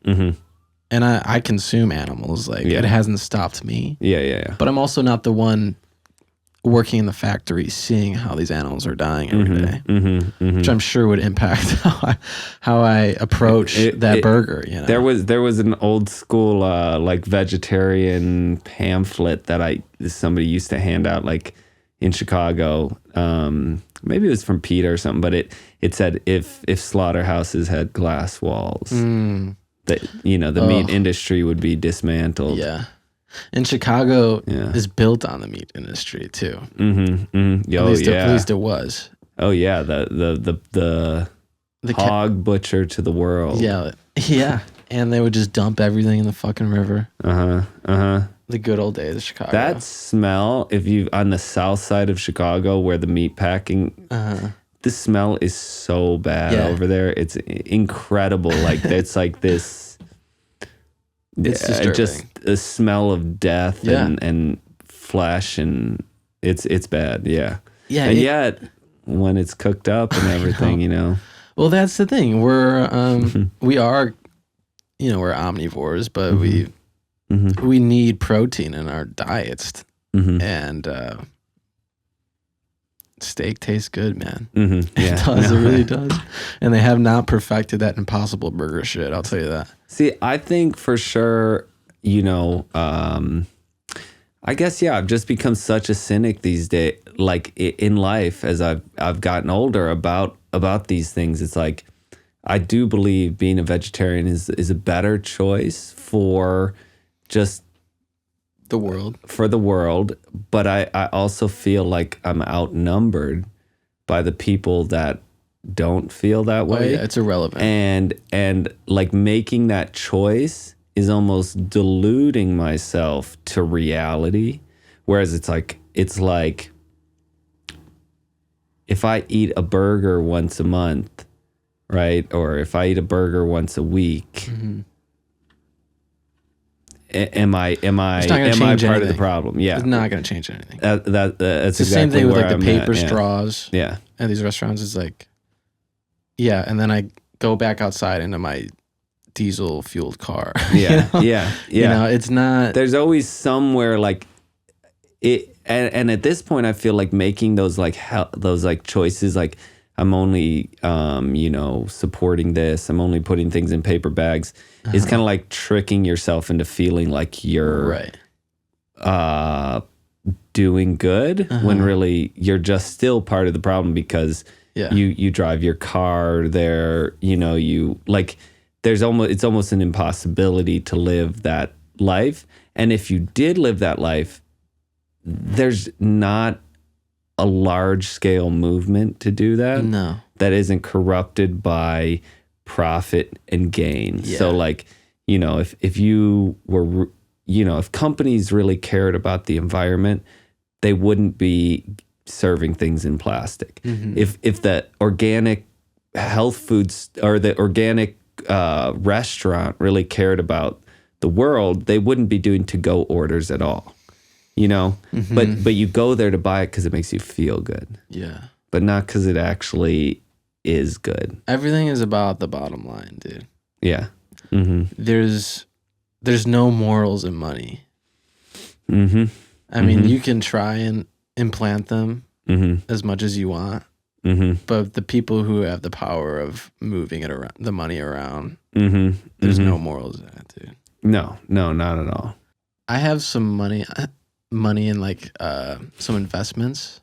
Nice. And with my like financial advisor, I've talked to him like he can choose not to invest certain money of mine in companies that I don't approve of. And I'm like, dude, they're all doing something bad. Yeah. You know, I would not be investing in anything. Yeah. You know, like there's some black mark on every single one of these companies. Well, not only that, but if you support a company's growth, eventually they will probably sell to whoever is the biggest payer, right? Yeah. So at the end of the day, you're like, I supported this company since day one, and now they sold to Anheuser-Busch.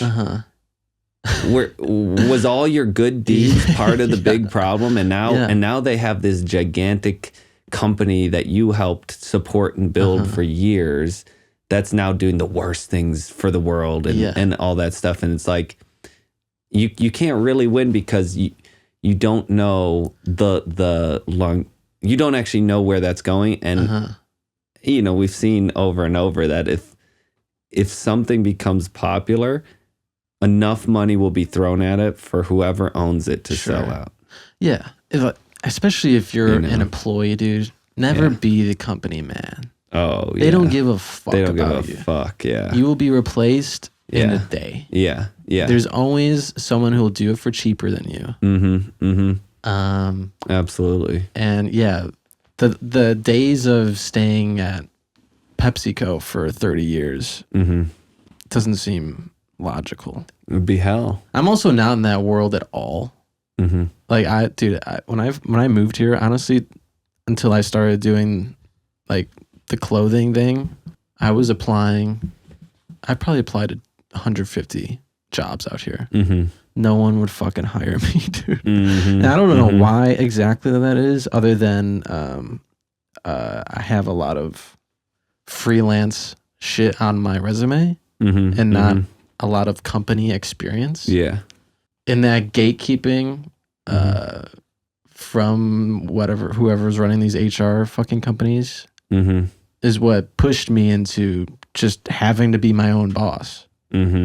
And so it has kind of worked out for me in my endeavors. You didn't dream about that. Like that wasn't your goal to be not necessarily self-employed. Not yes and no. Like it just I couldn't figure out how to do it. Like just like anyone out of school is like, all right, I need a job. I need to apply to anything. Because not everyone can figure out how to make money on their own without the help of a company or employer. And so, when your back's against the wall and you're like, all right, I got to use whatever skills I got and try and make some cash. Especially in this town, dude, it's like you need to work any hustle you got. That's for sure. It's kind of scary too. Whatever you can drum up at sometimes, yeah. All right, so let's try. I got some little advice bits that people write in for, and we can give our little 2 cents. Okay, let's get into it. Yeah. How do I swallow the tough pill and accept that I'm ugly? I want to be more content in life knowing that I don't fit the beauty standards at all. I'm sick of getting held back by my insecurities. I would like some brutally honest answers on how to cope with being ugly. Well, when you said, how do I swallow and pause there, I thought this was going in a different direction. So I'm still go in that direction. A little bit thrown off by that. But yeah, that's a tough one. It's also subjective. Ugliness is subjective. Yeah, that's what I'm saying. Like it's a tough one because there's no such thing as ugly, right? Right. It's about, maybe it's just about who you. The ugly duckling, bro. I mean, there's a beauty and difference too. Yeah, and everything that we perceive is based on society and how it's progressed, right? So I'd say try to start. It's like big girls. Bigger girls were like now there's a sign of beauty again. You know, like it's come around. It's just like try to realize that. Get some implants. Yeah. Well, and also like, well, that could work, but that would be playing into the system, not the other way around. Right. I would say, just try to create a movement that changes perspective. You know, right? That's my advice. Wow, start a whole movement. A whole movement. Yeah. No, well, it's like, but it's like you have to find someone who finds the beauty in your, not to say your ugliness, but finds beauty in what you look like. Yeah, but see, I still think that's selling it short. I think that you could just change the way. Wow. Change the world. Change the way that people perceive people like you. Yeah. And 20 years down the road. Oh, the long game. Yeah. Wow. Create positive change for the people in your circle. We gotta start a whole ugly campaign. Yeah. And how much money are we pumping into this campaign? It would be a billion, 2 billion. Yeah, like every billboard in LA. Yeah. It's okay to be ugly. Yeah. Well, that's the thing too. It's like I don't think anyone is like ugliness. Yeah, what is the threshold of ugliness? Such a vague adjective. Like, were you attacked by a bear? You know? Yeah. Or like, are you deformed? Yeah. Or are you just asymmetrical? You know? Yeah. And I see like a lot of models, that are unconventionally attractive. Yeah. Because they have just unique facial structures, that I would probably not be attracted to like outside of like the photo or something, but there's something engaging or eye-catching about them. And that they could very easily think that they're ugly, right? A lot of them do. Yeah, exactly. And so because they treat themselves as commodity. I've noticed that with a lot of people who are in the limelight. It's like when your entire value is associated with what you're outputting physically. Yeah. You become self-conscious when something. Yeah, you gained 10 pounds last month, or you can't perform tonight or something. Sure.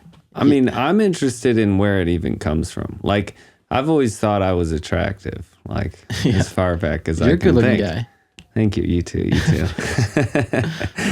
But like, where did it start, or where does it come from exactly? Like the beauty standards. You mean? Or like, is there a basis of human like do we just inherently know what's good looking and what's bad, or is it just about owning and thinking it about yourself, Yeah. Well, it's like what your culture sexualizes versus other cultures. Yeah.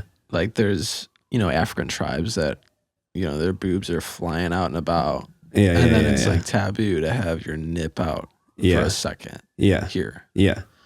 And free the nip, by the way. Hell yeah. Free the fucking nip.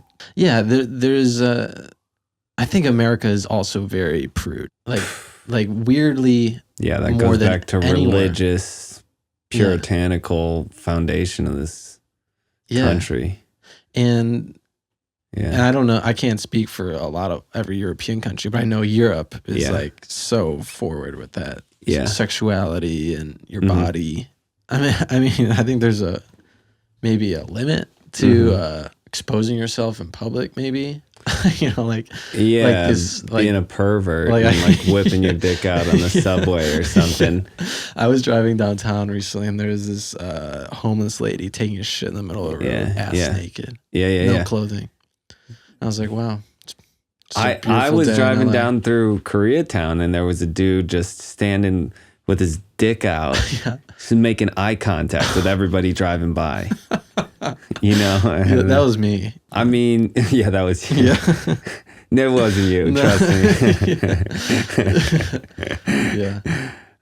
But it was sizable, really sizable. So nice. Good at least he had something to show, But But, you know, I guess put that in a different context, and it could be you know, this was like probably a homeless dude, like, right? So it was like disturbing and gross. But like, you know, maybe somewhere else somebody would find that to be in a different setting, like say on a beach in Europe, maybe, or something. Like maybe somebody would find that to be like beautiful and empowering, you know? I don't know. Yeah, some weird nude commune. Is that where you were born? Yeah. Yeah, where were your parents? Like, your parents are hippies, like you said. What made them hippies? Growing up in the suburbs of Chicago, I'd suppose, and just wanting to get out of that. Did they smoke pot? Yeah. In front of you guys? Yeah. Oh, well, my dad for sure. Not when we were young, but like, basically, when I started smoking weed, he was like, "I'm cool. Let's smoke." Yeah. But like, wait, how old were you? When I started smoking, or probably because I'm the youngest. So like I was, you know, my older brothers were doing it first, so I start like younger than most people probably. So I don't know, maybe like 12. Yeah, that's pretty low. Yeah. I did get drunk when I was young, just by like finding alcohol in someone's cupboard and trying it. That was a good time, but probably not good for my brain. No, overall. I mean, it's all moderation, dude. Yeah. All of that shit. Like, I do wonder, like, if I'd be a genius now if I hadn't drank so much when I was, you know. I mean, I am a genius, okay? I wonder if I'd be more of a genius. It's all the lead chips you're eating as a kid too, you know. That didn't help either. All the lead paint in your bedroom. Yeah. I don't know. I think there's a lot of stuff like the little microplastics that we're eating through our entire life. Like I don't know what's that doing to my IQ. Oh yeah. Yeah, totally. My IQ ain't that high up there to begin with. And so yeah, whatever. Or like that's the great thing about being an artist, though, is you don't need to be that smart. Right. Look at Kanye. I mean, I know he can't be good at like math. He said he never read a book in his life or something. I think that's a quote. I think that's a Kanye quote. You can be really dumb and make a lot of money in this country. Dude. Yeah, exactly. Like Floyd Mayweather, I don't think he can read, but he can throw a punch, dude. Yeah. That's true. We need to let go of shame of being dumb. Like, don't forget about ugly. Let's talk about stupid. Yeah. Anyone can be ugly. Yeah. But if you're ugly and stupid, that's when things are going wrong. Unless you're a boxer or something, right? Then ugly and stupid might be better. You got less to lose. Yeah, you just need with big the face fists. punches, you know. Yeah. You could make anything work for you, basically. Right. And yeah, you don't need to be smart to be revered. Yeah. You do need to be. I wonder who was the dumbest, like forefather of this country. What if George Washington was low key just a fucking idiot? He probably was. Yeah. He probably was. Like, yeah. I mean, people. I don't know. People didn't have the level of education we have now back then. I mean, like he died from getting bled too much. We need to bleed you more. Is that true? I'm pretty sure. I never heard that, but I'm pretty sure he died in his bed because they were like trying to. I think he was like they had leeches on him to try to like fix something. Like or some bleeding shit. People was super in. Oh yeah. To get because like humors, I think were still a thing. Yeah. Which is the dumbest fucking thing ever. So funny. Yeah, I mean. Probably musicians that we revere were not. A lot of them were not the smartest. People, yeah. Well, it's like drugs, alcohol, partying, and music, and we're like they're the best. Yeah, I mean, a lot of them never went to college. Some of them dropped out of high school to pursue their instruments and stuff. But also dropping out of school is a sign of being smart as well. Like if you go through all that school, like you're probably not at the top. If you know, like the foresight to realize this isn't necessary for what I'm trying to do with Steve my Jobs and shit. You know, like, and that might be coming from our Chicago upbringing too. Is that feeling like you got to go through school to be successful, right? Or you got to go. You know, you got to have these accolades. If you're like smarter than everybody else, why would you go through the same system? you know? Also, too, it's like... as a college dropout, I stand behind that statement. Yeah. What year did you drop out? It was, well, I finished my sophomore year, and then like later I did some community college and stuff. So I guess I'm like 3 years in, you know. That's like basically have a degree. Yeah, but like I was doing like art shit anyways. And my teachers were just like, art degrees, biggest waste of time ever. Yeah, like you don't need this. That being said, mentally maybe I could have benefited from just the confidence of it, you know. What was the degree? Fine art, a BFA, Gotcha. and I was doing a specialization in blacksmithing. Oh, nice. And it was a lot of fun, you know, but I was like, you hit a point where what am I going to do with this? And it was like, teach, you know. Yeah. It was like, if you just want to create and work, my teacher was like, go get a job at a foundry, and spend a couple years doing that. You'll be better off, right? For you know, which I think that was good advice subjectively, but at the same time, maybe, like I said, like just the confidence of like, I got this, you know, having the paper. Yeah, I think people don't talk about that enough. No, totally. And it is sad that in reality, a lot of jobs that you do apply to want you to see a college degree now. Which I think is bullshit. It's like you can probably learn how to do any job on the job. Yeah, like drop out of school if you don't want to work for other people. If you want to be your own boss, if you want to do a Steve Jobs, you know, drop out of school. But if you're planning to like just prove to people that you have the skills that they want without any credits, you know. Yeah. Well, it like, also shows like that's foolish. Yeah. Like you do need to, like, if a company is going to hire somebody, it's like, you know, how are they going to know that you have the skills? Yeah, they're not going to hire an accountant who has zero credibility. Yeah. You know? Yeah. Or a doctor. You know, there's some careers that need education, clearly. Yeah. But yeah, I mean, I tell everyone, like, I talk to some young creatives, I'm like, spend money on the art, you know, the canvas or the instrument or the film or whatever, and just go do it.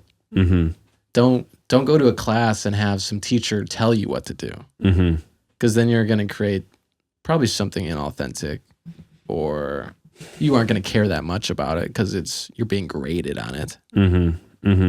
I tell myself, like, I went to school. I have a degree in music theory and audio engineering, and those degrees, you know, I learned a lot from them, and it was nice to really envelop yourself within that world. But I probably would have been fine without it. You know, if I spent, you know, maybe the 20 grand or whatever it was for the degree on gear, or 2 years of, or I guess 1 year here, 1 year of lodging. So to be immersed in the creative world here and try and find a job or something like that probably would have been smarter.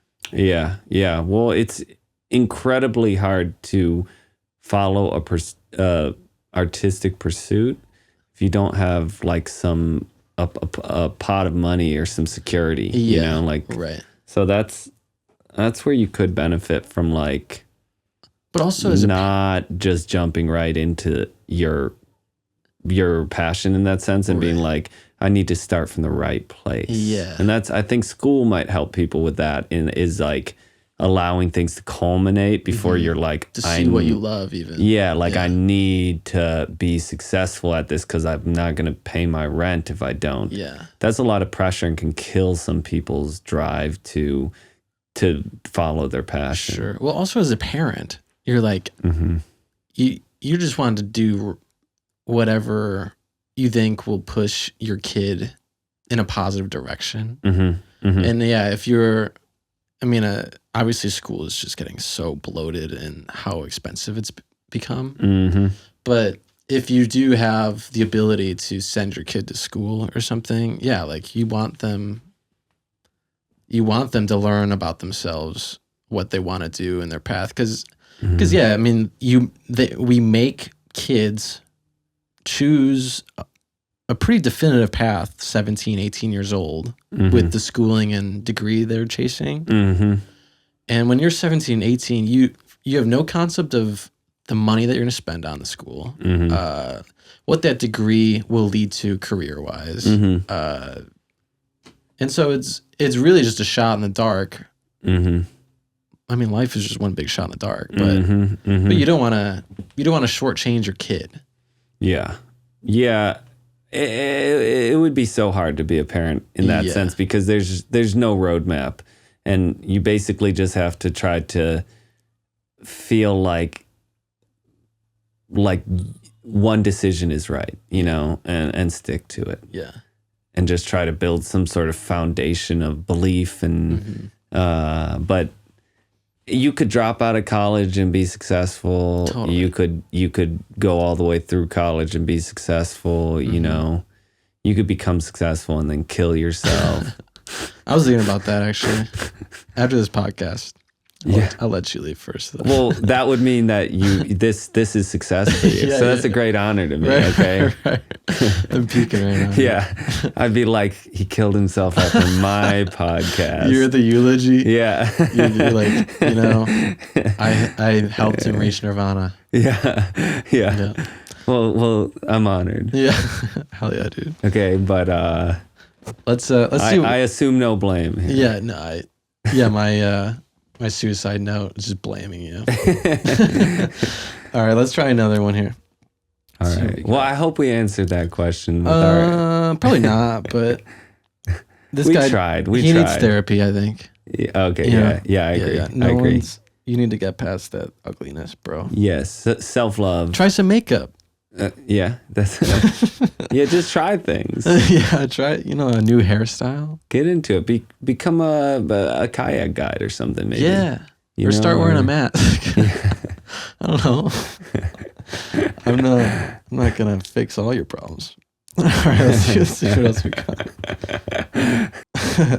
This one's short and kind of funny. My neighbor keeps going through my trash, and I want to put something in there to scare them. Any ideas?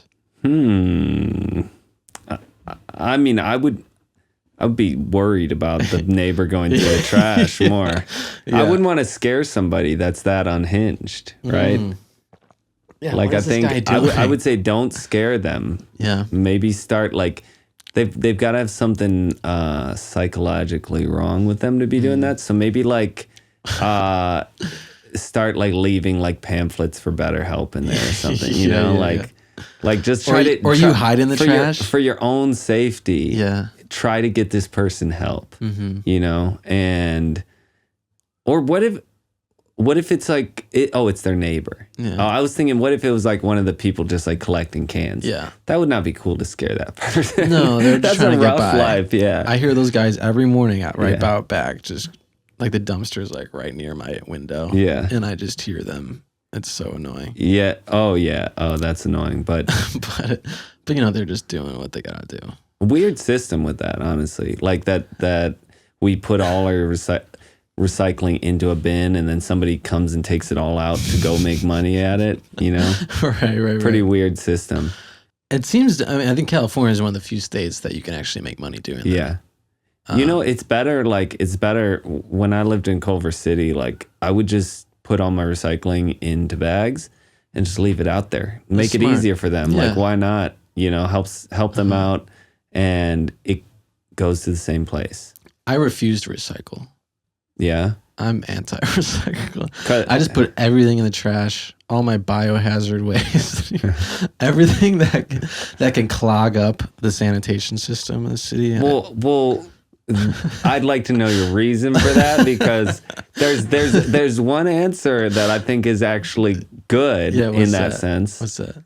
Well, you go first, so I can know your. I'm just joshing. Okay. I don't actually do that. I recycle. Well, I think that if we stopped recycling, it would force the blame to go back onto the people creating all of the trash. Right. So I do think I support that. If everybody was like, we're done with this, this is on you guys. Yeah. I'm just going to stop using trash cans too. Yeah. And just start littering more. Yeah. Move to New York. And just leave your trash Bring out back on the littering, corner. dude. Bring back littering. Dude, I could put that on a shirt. Yeah. That would probably sell weirdly a lot. Bring back littering. I have seen cops here in LA throw trash out the window. Yeah. It's sad. It's sad that the most littering you see is like right off highways. It's always just people throwing it out their window and they're going 80 miles an hour. Trashy people throwing trash out the window. That shit's real gross. Yeah, that sucks. But okay, so say we take this question seriously. What are you putting in the trash to scare them? Maybe his dead son. Yeah. I don't know. Maybe like a little surprise, bitch! Your kid's dead in the trash. Yeah. That would work. That would work for a moment. I guess it's like, are we trying to startle them, or are we trying to like traumatize, Deter like scare them for life or something? Yeah, some fireworks would be good, but then you gotta like time that somehow. That's just a bomb at some point. And it could be dangerous. You could actually like hurt the person and then be like liable for. Right. Are you liable for blowing up your own trash can though? I have to read into some. I think if it hurts somebody, you're liable. Yeah, if it's a booby trap, I don't think booby traps. Yeah, like you would get in trouble for that. But maybe just like why are they called booby traps? Booby traps. What does the booby stand for? I have no idea. That's probably a good one to look up. Should I look that up? Yeah, let's get some information on that. All right. Why is it called a booby trap?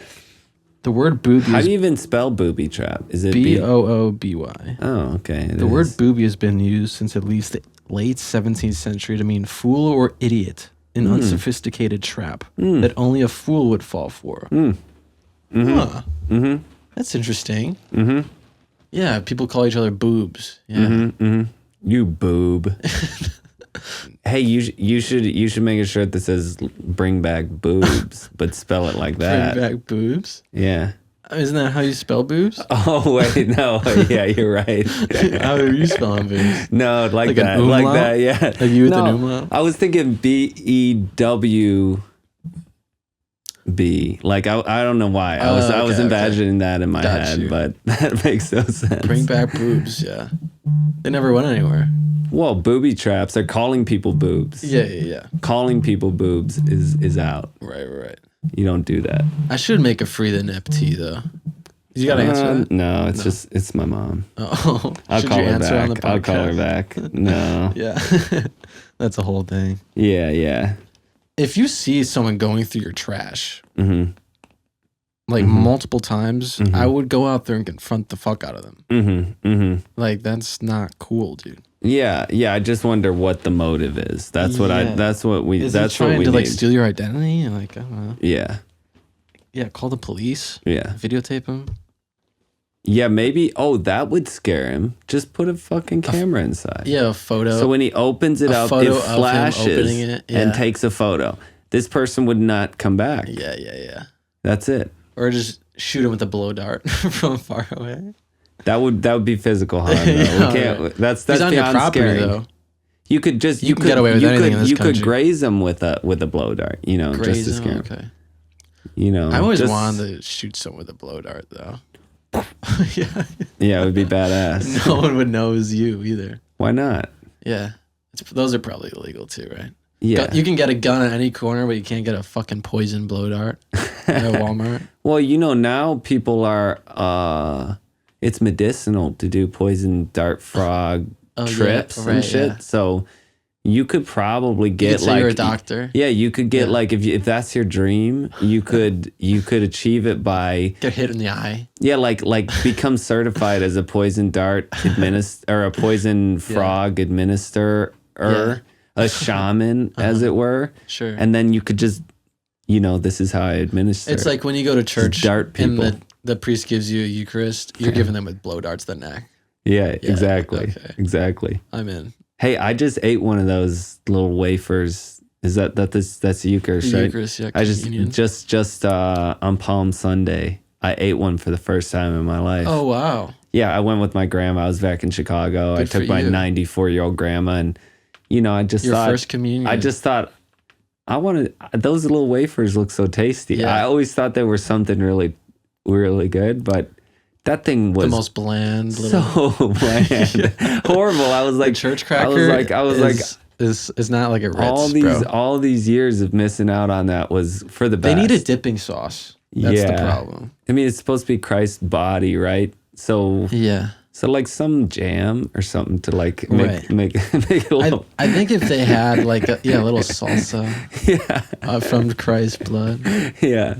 Yeah, I would eat the fuck out of that. So is that, do you know, like in terms of that religion, Catholicism and all that, like me eating that Christ. And not believing in it, is that blasphemy? Should I not have done it? Well, it's all horseshit. Yeah, it doesn't matter. So no, and I remember I got up and went to when you go up for the Eucharist or whatever. Mm-hmm. I did that before like I had my first communion. Like it was supposed to be like an event, like a sacrament type thing. It is a sacrament whenever you do it. Mm-hmm. And yeah, I remember I went up and got it, and my family like looked at me like, "Why did you do that? Like you weren't supposed to do that yet." And I was like, "I don't fucking know. Everyone was doing it." And but nothing happened, and that's when you realized none of it mattered. No, my soul is probably in the pits of hell somewhere, being tormented. But I think I don't. It's such a dumb. Like, do people actually believe they're eating the body of Christ? Yeah, some people just really believe in it, dude. Yeah, some people might, and clearly not. There's a jar full of them in the back. Yeah. They're made by some company that pumps those little things out. Yeah, imagine making money off of these believers, dude. That's like the Bible salesman. That's been going on forever. It's just like. The Bible salesman. Fear through religion is one of the greatest producers of profit. Right. It's always been like that. In high school, we would have church every Tuesday. Uh-huh. And I stopped using my hands. Was that like a Catholic school? Yeah. Oh, okay. It's called St. Viator High School. All boys? No, it's co-ed. No. Thank God, dude. Thank God, yeah. You'd be like way worse off now, probably. If oh, yeah. I mean, you'd be doing all types of depraved stuff. If I wasn't seeing girls in high school, yeah. Oh my God, yeah, I would be like jerking off in the bathroom between classes. Everybody that I know that went to like all girls or all boys, a non-co-ed religious school, they had like the most craziest stuff they got into after that. You mean like fetishes and stuff? Yeah, or drugs, or because they weren't evolving how they're supposed to evolve. Yeah. No, I know. And but when I went to I stopped using my hands to get the communion. I just would stick my tongue out just to fuck with whoever was delivering the Eucharist. But nice. I would also put my tongue just barely out, so they would have to really get in your mouth. Yeah. That's a good move. Yeah. I'm gonna do that. I'm gonna do that next time. Bite them. Little love nibbles on their little fingers. I'll give that a try next time. I mean, if I'm gonna sit through a Sunday mass, I need to find some way to fuck with entertain God. Myself, or make it interesting. So I might steal that move. Give it a try. Or I've seen people where they've gotten the Eucharist and then they dropped it, mm-hmm. and they don't know what to do because it's mm-hmm. they can't eat it off the ground, but it's also the body of Christ they just left on the ground, mm-hmm. and they're it's like a moral dilemma. They're just staring at it, and everyone's watching them to see what's gonna happen. That's probably lifelong shame after that, Immediately going to hell right there, bro. Yeah. Imagine actually believing that you were going to hell. Yeah. Or that like people you knew were going to hell for not believing there's different... what you believe. I can't get my head around it. I think about the idea of hell, and I don't know why it is, but like we believe hell is down below us, and it's like a fiery pit. I've never I've read a lot of the Bible just with the school and shit, but I've never just like hunkered down and read through it in detail, because why the fuck would I do that? And I don't know if there's a lot of fire and brimstone in the Bible. Like, yeah, you will be, if you break a commandment, your soul is damned. Or, if you're too gluttonous, your soul is damned. Like, it's like a one and done. Mortal sins is what they call it. If you covet after your neighbor's wife or something. Yeah, those are mortal sins. Yeah. And then there's like, I can't remember, there's like a lesser sin, like where you like, you punched your friend, because he upset you. But if you killed him, that's a mortal sin. Yeah. And those are like, and then you can technically just go to confession and confess to the priest that you did it, and you're okay. And then you're absolved. And you're absolved. I do kind of envy that about the religious people I know. Yeah. That aspect, like they can get away with anything. Yeah, I just have to take responsibility for everything I've done. Yeah. It sucks sometimes, I want an out. It's kind of psychopathic behavior to instill all of your bad decisions on someone else. Yeah. For forgiveness. Yeah. Yeah. I don't know. I don't believe any of that shit anymore. I feel like, I wonder how many priests just get into it so that they can be like, creeps. on the other side of that. Yeah, and hear like, they like, like, I know all of the town's secrets. Like, I know this girl is this. Like, that's gotta be a lot of power. And they probably jerk off at it. Yeah. Home. Yeah, definitely. Dude, the celibacy thing. Why? Why would you agree to doing something like that? Exactly. Can they jerk off? No, I don't think so. They're not even allowed to jerk. I don't think so. It's because jerking off is a sin. Spilling the seed ever when it's not. What if you just edged yourself and never came? That would be. There's a little loophole for you. That's like when it would be honorable and definitely. It's like the poophole loophole where you're having anal sex instead of vaginal sex. Oh, and so you're technically not having real sex. Yeah, that's what the Mormon girls do. Yeah, which I'm all for. Yeah. Sure. Yeah. Hole's hole. Whatever gets you in there, right? If they want to believe that. I've heard that works. I've heard the story of. Have you heard of soaking? It's where you're just in there. You're in there, but you're not thrusting or anything, so it's okay. Yeah, you're just sitting in there. And then, like, what do you mean it's okay? Like it's okay not against, religiously? Like, yeah. Oh, and then I thought that was just about an enjoyable. Like, that's pretty nice. I mean, it's nice to do it too. Yeah, but your friend would be jumping on the bed, so there's still some friction and movement. Oh, okay. But you're not doing anything, so it's okay. Interesting. Isn't that the dumbest thing you ever heard? That is dumb. Yeah. Is that a threesome at that point too? Yeah. That's really dumb. But if you're coming from a religion that's that dumb already, it compounds. It's like the dumber decisions come out easier. Right. When you start in a dumb place. Are you? Would you ever date someone who wanted to wait till marriage or something, even if it wasn't a religious thing? I would never. What's off the table? Oh, like anything sexual. Anything sexual. You can make out, but oh no. Fuck I mean, dude. Sex is everything, dude. It wouldn't last long enough, I think, for like you're so shallow, to build. Dude. No, but I'm just kidding. It's the amount of connection that's formed through that. I'm also very like. I would also have like intense fear that the sex would be bad when I waited forever, and I wouldn't be able to live with that. No. Yeah, I agree. I also like have a high libido. Yeah. And yeah, some girls have told me that they would want to wait 5 dates before they have sex. That's reasonable. That's reasonable. I would say 3 dates. Yeah, 3 dates and 2 hangs. Yeah, a hang is like a half date.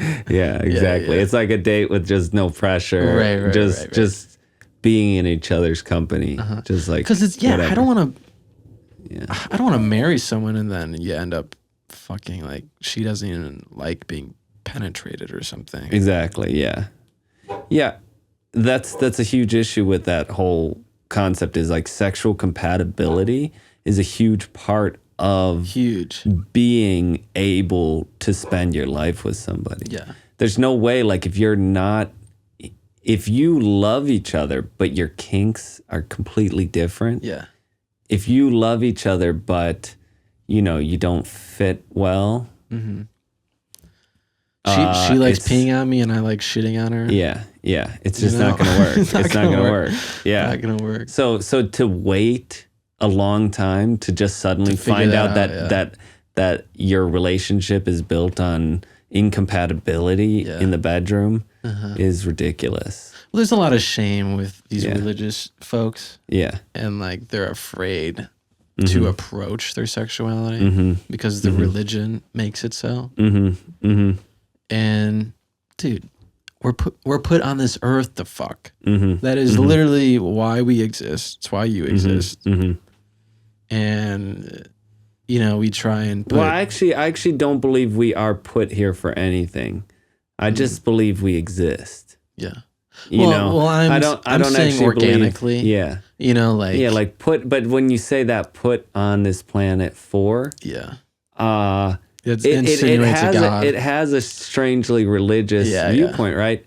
And I believe that consciousness is something that we just are. Yeah. It's there, and we are it, and we're somehow, in some way, a lens of a viewing of this conscious world, and that's all. Like, I don't believe we're put here. You're a man of science. I am, yeah. I am too. Yeah, but also spirituality and in some senses, like I just don't like any dogmatic religion. But I'm not above saying that there is things that I don't understand and that science can't get right. Yeah. I'm not just like follow the science. I don't like that either. Where it's just like all about like, like a technocratic society, as rigid as a practicing Catholic, but for science, it's just it's a new religion, and so I find that to be rather dogmatic as well.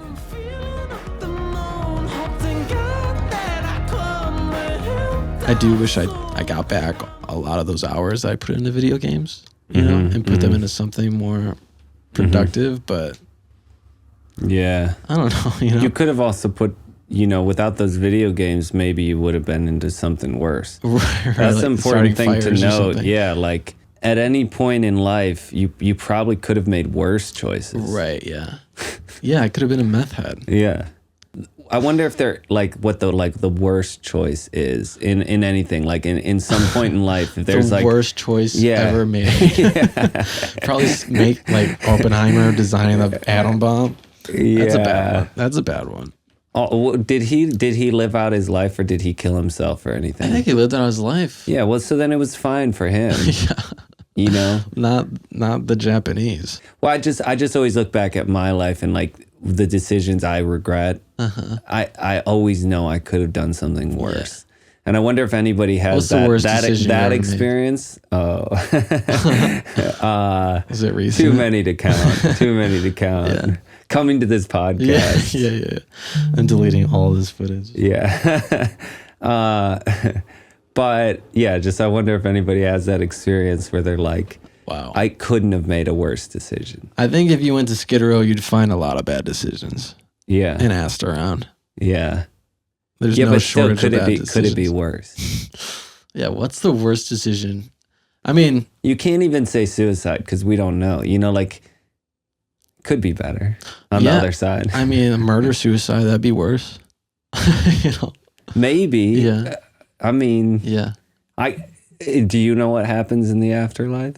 You know, you don't, so. Maybe I do. Yeah. Oh, you do? Yeah, I can't tell you. I can't tell you. That'll be $20. You know, we just don't know. So yeah. So there's you know, even that decision you could be like. Did you ever watch SpongeBob? Not really. No. I get that question a lot though, and people are always so peeved that like I wasn't, but no, I've never been into cartoons like hardly at all. I got you. Like, well, there's this one episode where Squidward he goes in this time machine. And it like malfunctions, and he gets sent into like basically limbo. Mm-hmm. It's just white space, and he doesn't know how to fucking like get out of it. And that was like in my brain what I thought of as like the afterlife for a long time, because it was like 1999. I was like 4 years old when I saw it. Like what would it be exactly? Just nothing. Just nothing. You're just existing in whatever outfit you were in when you died. That would be hell, wouldn't it? Yeah. Because you would just aimlessly wander like a lost soul in an empty place. Yeah. And I don't know. It sounds kind of nice. Does it? Like what? Just jerk off in a space? Wouldn't you have nothing to jerk off to? Oh, I mean, got my imagination. I don't know, man. That doesn't work for me anymore. No. Yeah, I guess there was some point. When was the last time you jerked off to your imagination? I was like 5 minutes before you got here. No. What were you thinking about? You getting here? Okay. No, I mean not that long ago. Yeah. Honestly. Really? Like my phone was dead. Yeah. You know. Wow. So I had to resort. Wow. To desperate measures. Damn, that you must have a good imagination. Yeah.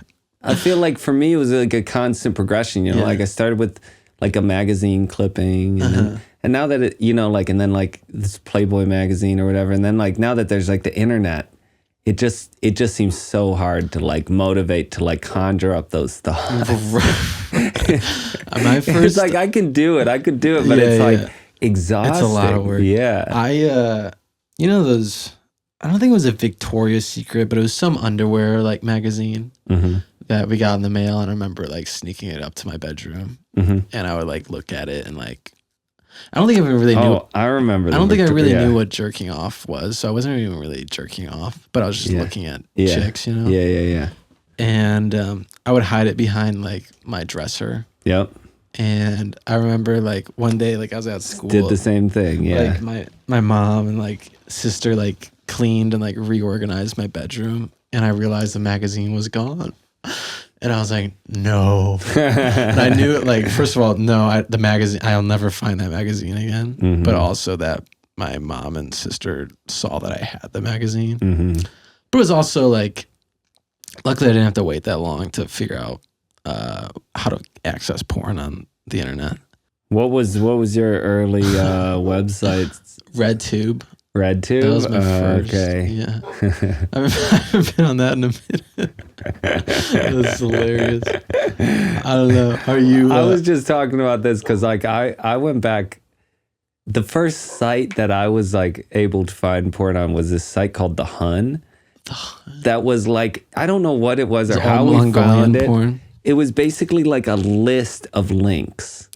Like and blue you would links. You would just click that link and hope it for wasn't the best. A virus. Yeah, and like sometimes, you know, you'd be like just a million pop-up windows. You'd be like, no. It was like so nerve-wracking, but that actually, like in its own way, like that adrenaline was like addicting. Yeah. You know, like that little, like, well, that was the beginning, dude. If I had like such easy access like people do now, like maybe I wouldn't have been like so drawn to watching porn. Is like if I was just able to like look at it without it being like, if I click this, it might be the hottest shit, or it might have a virus. It might destroy my dad's computer. I'll get grounded. You know, like that adrenaline was like, I was there for it. Well, I talked about this with Dallas and Cecily. Like, I gave so many viruses to my desktop, dude. Oh, yeah. Like, you would just be, you'd be playing, like, Minesweeper, and porn pop-ups would just come out of nowhere. Oh, yeah. You know? Oh, yeah. And it was, like I'm pretty sure my family realized what was going on, you know? Mm-hmm. It's like as long as it's free and it's not causing any any problems in that sense. Yeah. Like I wasn't like addicted to it, you know. Yeah, it was like a healthy exploration. Way back, there was before the internet. There was you had to call the phone calls, and like my older brother, like in this scenario, like he accidentally charged up tons of money, and that's so like. That experience, so your dad or whoever saw the bill. Yeah, like what is this? Like hundreds of dollars, you know? Oh my god! Because he thought he was calling and then hanging up before it charged, but it turns out that it wasn't. Or something. Yeah, like and I remember doing this too when I was like really young. Is you would just call it and you would hear a girl's voice, and then you'd hang up immediately, and you'd be like, "Whoa, a boner!" Immediately. Whoa. Yeah. You know. In the past, there was a lot more effort that went into it, and that was part of the appeal. Like, like there was like this commitment to like, you know, because there was. Have you ever heard of fuzzy channels? Like, no. So you used to watch the TV, and you would scroll through and find a channel that's just static. Oh yeah, I know. And you would just watch that, and you could see something going on. Like sometimes it was like channel 99 or something. Yeah, and you'd like see a boob, and it would just like your dopamine like some, would just like Cinemax off broadcast picking up or something. Yeah, and like that. I think that dedication to the craft of seeing a boob or maybe a moan, or hearing a moan was like something to be like valued, you know, like I'm committed, you know, 100%, dude. These kids these days, got it easy, man. Yeah, they can just wank on a whim. Yeah, I wonder though if that's like defeated, if that means that like kids are less inclined to try to seek it out. You know what I mean? Because like I said, that adrenaline was like part of the appeal. Well, I know for a fact kids are not socializing to the point that we were. Because, there's screens blocking them. Like they're living digitally so much more than we were. Yeah, and our parents, and my friends, we used to have to share porn, you know? It'd be like if a mag? Or like a friend of mine like would make video compilations of scenes, nude scenes from like movies, and put them on like VHS, and we would share those. It would be like, okay, you get it for a week, and then like that's awesome. You know, that was community right there. That you need the community, and especially I never had any magazines. Like I never found like my dad had. I never found any magazines of my dad's or something. It was always like the internet or nothing. I don't know if that's good or bad, but like I'm happy I had all the porn access I had as a young kid. Yeah. Because it didn't. You don't think it negatively affected your trajectory? I think it helped. Yeah, I think it helped me learn how to have sex. Yeah. Instead of being incredibly unequipped going into it, like a first sexual experience. Yeah. You know, not to say like, you know what everybody says about porn is it teaches people to be unnecessarily rough. Right. Have you experienced that? Like that though. Well, no, exactly. That's a fact. But you also need to learn how to make sweet love at some points, you know, and I mean, I'm an affectionate dude.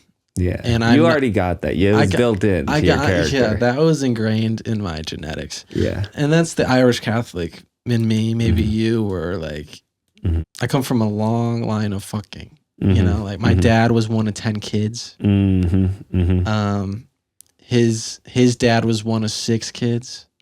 Like that's like, you know, my ancestry's getting laid. Yeah. And I don't think you only get laid that much unless you're making some woman happy, you know? Yeah. you know. Yeah, I mean, most of us, you know, like have some ties to Genghis Khan and shit. Right. You know, that's why you were on the Hun.com. The Hun, yeah, probably, probably actually. Yeah. Well, let's do one more good bad advice here. Okay. I think we got all of our porn talk out of the way. All right. Yeah. Maybe not. I could go on. I could go on, but I love how much it's unnecessary. Yeah, unnecessary. Yeah. Everyone knows we watch porn at this point. Yeah. It is funny too. A lot of women don't watch any porn.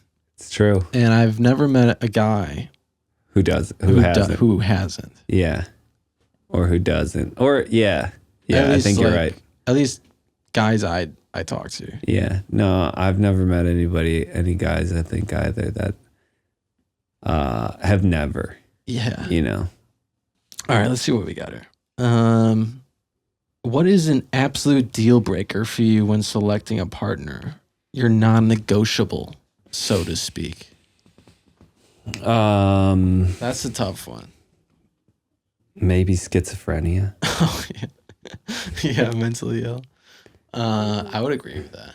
It's a lot of baggage. Yeah, I mean, it's just like when you're going to, you know, in the hopes of building something long lasting. Yeah.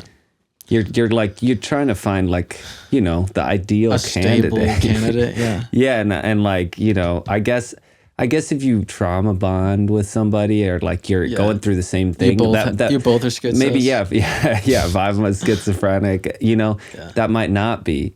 But for me at this point in my life, like, I want to know that there's like I believe in the future. Yeah.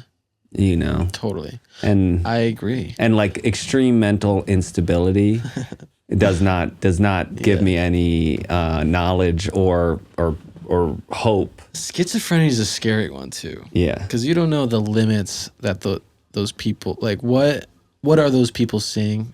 It's all different from person to person. And yeah, like one day they could see you with a fucking weapon and attack you or just kill you in your sleep. I don't know. Exactly. Yeah, I'd feel a little uneasy about sleeping next to a schizophrenic. Yeah, and then I mean also just like you know, if you have kids with that person, that can be like the odds of them inheriting that. Yeah, and also like just like what kind of a mother they would be, you know, that kind of thing. Like and you know, I'm not saying people can't get better, and like I would, but it'd be a deal breaker unless I felt like they were. You want a healthy mate, bro. Yeah, exactly. Yeah, that's just human nature. You know? Yeah. There's countless other, physical non-negotiables. Yeah. I mean, that's a mental one, I guess. Yeah. Like what else? Like, you know what I don't like is like people who are obsessed with one color. Who only wear red. They just rock the like same everything color. in their house is red. Yeah. It kind of weirds me. That's a mental illness in its own way. Yeah. I think a hoarder in that sense. Yeah. If I go into someone's place and it's like really like overloaded with crap. Yeah.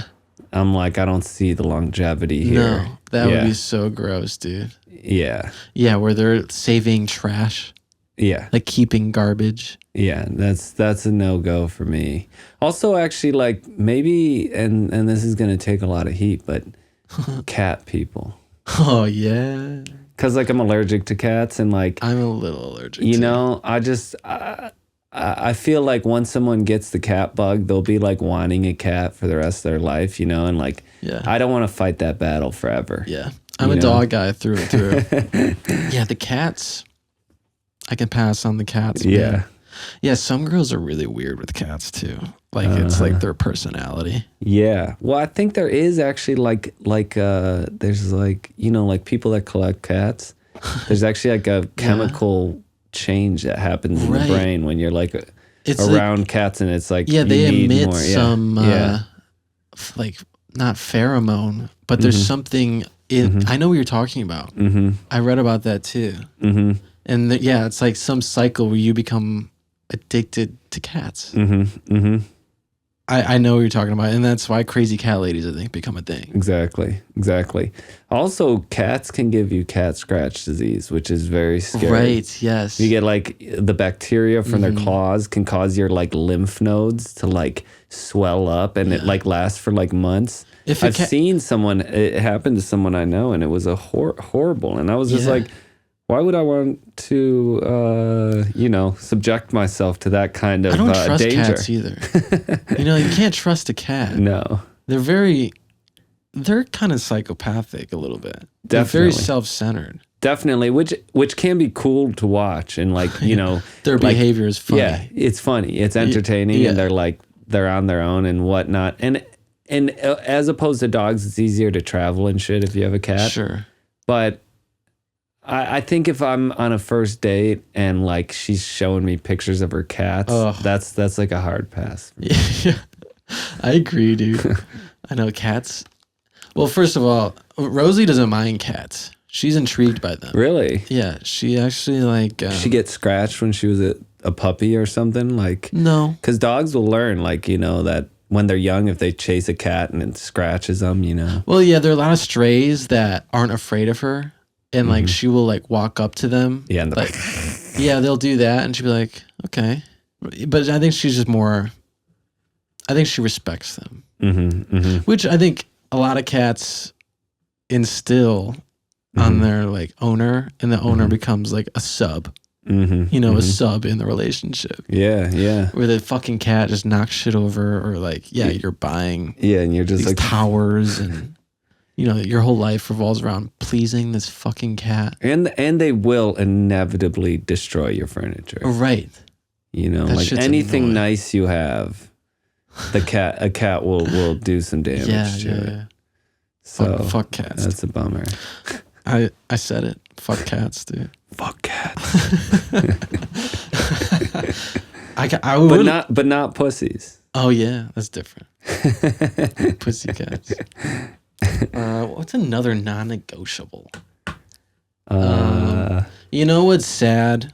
If the music taste is very different. If the very misaligned music tastes.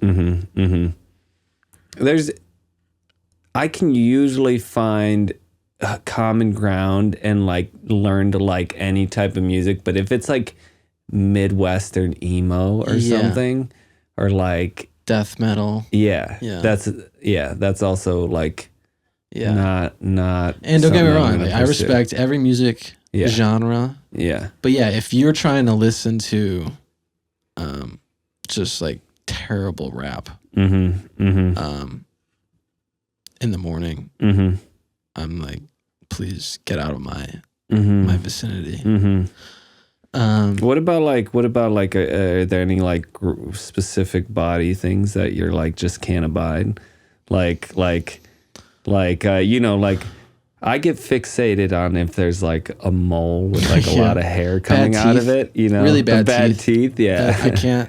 My dad was a dentist, his dad was a dentist, so teeth is kind of a thing. Well, I'm someone that's super sensitive to smells. Yeah, me too. And so like if it's a bad breath situation, we're smelly down there. Oh yeah, that's a boner killer. That's a deal breaker for me for sure. And smells is a big thing. Smells are huge for me. It's like I can't override it. Right. It'd be like the hottest girl or the best sex or whatever, and if it just smells like I can't get anything else into my head. Yeah. Luckily, sucks. I've never really been with anyone or anything smelly or tasted bad. Yeah. Luckily. Yeah. Good. Knock on fucking wood, dude. It's coming. It's probably coming. Yeah, I hope it stays that way for you. I know, right? I don't know if I've ever been in a sexual position where I couldn't figure out how to get hard for the girl. Like, you got a bag of tools. Like a blowjob will always work. Exactly. Like, always. Like fail safe. Yeah. And sometimes I'm given head and you're focused completely on them. And like my boner is not there because you're your mind is on them. I don't know what I'm getting at there. Yeah. I don't either. But nothing wrong with that. I mean, yeah, like just you don't have to be rock hard the whole time you're eating. And like, it's all right. I always wondered, like, I don't have like erectile dysfunction, but I always wonder what Viagra would do to me. I've wondered the same thing like, too. That would just turn me into like a light pole or something, Yeah, I mean, it could be unpleasant. You'd be hard for just like hours. Hurting? Yeah, like you just like imagine like like flex a muscle, any muscle, and then just keep it flexed for 3 to 4 hours. Yeah, your dick's gotta hurt. You're gonna be like, oh, please let this relax, please and I think that could be the experience. Like, if you don't have erectile dysfunction, you gotta be shooting a tape. Yeah, for you to pop a pill. There's no reason. Oh, you mean a porno or something? Yeah, there's no like for you to. I didn't know what shooting a tape meant. I was wondering if that was like some like tape measure scenario or something. No, I mean like if you're trying to stay hard for an hour, or 2 hours or whatever. Like, there's gotta be a reason. Like, I mean, some girls like. I've never been with a girl that wants to fuck for 2 hours, but I know some people are into that. Like Molly does that for me sometimes, where like I can go like for hours. I've never done Molly. Oh no yeah, well it might be for hours. I don't condone doing drugs, okay, just but we don't do drugs here. No drugs, but if you do it can do that, just make you just like basically just very horny but unable to come. Oh, right. So you just can go, go forever. Yeah. Well, I find the secret too is I've never had a problem with like coming early. But for me, it's like if I know I'm gonna go on a date or have sex the next day or something, I try to take the day off before, like no coming. Oh yeah. So then I'll be fucking cranking. Yeah, that's smart. And then some people do the opposite, where they try and jerk off right before the day, so they don't come immediately. Yeah, when they are having sex. Yeah. So I just never had different strokes for different folks. You gotta figure out how to work your body. There's no wrong way to shoot a load, or I don't know. Yeah. I don't come. I've never came once. It's against my. You're going to heaven. Clearly. I was gonna say it's against my religion. Yeah. What were we talking about? I don't even remember. Oh yeah, the deal breaker. Let's do this one other one, and I think we're good, bro. Okay. How do you deal with the loneliness that comes from being single? Fill your time with things that inspire you, and that's all you need, really. Make your art be your one and only, or make your job be your spouse, as it were. You need to distract yourself. That's how I feel. You just need to be driven to do something with your life. I also have I don't know exactly why this is. I like being with a woman, I like having a companion, like being in a relationship. I don't like being single for too long. Yeah. Maybe that's just like I just need love. Why? Because you start to get lonely. Yeah, I start to get lonely. So in answer to that question, you don't get lonely. Don't let yourself get lonely. I mean, if you how do I deal with it? I'm not single. Right. I'm also in this weird point in my life where I'm casually dating. Casually dating is a weird experience, really. I've never done it to the point that I'm doing it right now. Yeah. It's fun. Yeah. But it's disheartening, because you're testing people out. You're trying people out to see if they're compatible. Yeah. And unless you have really low standards, most of them aren't going to be. You know, like, especially I'm in a point too in my life where it's the same thing. Like, I'm trying to find someone who really clicks, and not just settle for anyone that, you know, may fit the bill. You know, I'm not trying to waste time and money on a half-ass relationship. Yeah, it's a hard thing to get your head around because love grows. Yeah. So you need to keep going at it. Well, yeah, but also like waiting for the ideal person means you're never giving the opportunity for that to learn everything about them. For the love to grow. So, you know, it's a double-edged sword right there. Sure. Because you don't want to get into something that is empty and not going to go anywhere. Yeah. But at the same time, like you got to trust that if you commit to something, it will build in value. Right? I mean, that's you have to fall in love. You don't, you might be lusting after them after a first date. Yeah. But you probably aren't in love. Yeah, like in that regard, sex for me always gets better when I'm in a relationship. Totally. A lot of people I think might not have that experience where it's like, you know, it gets worse, whatever. But like always, like the longer the relationship, the more committed, whatever.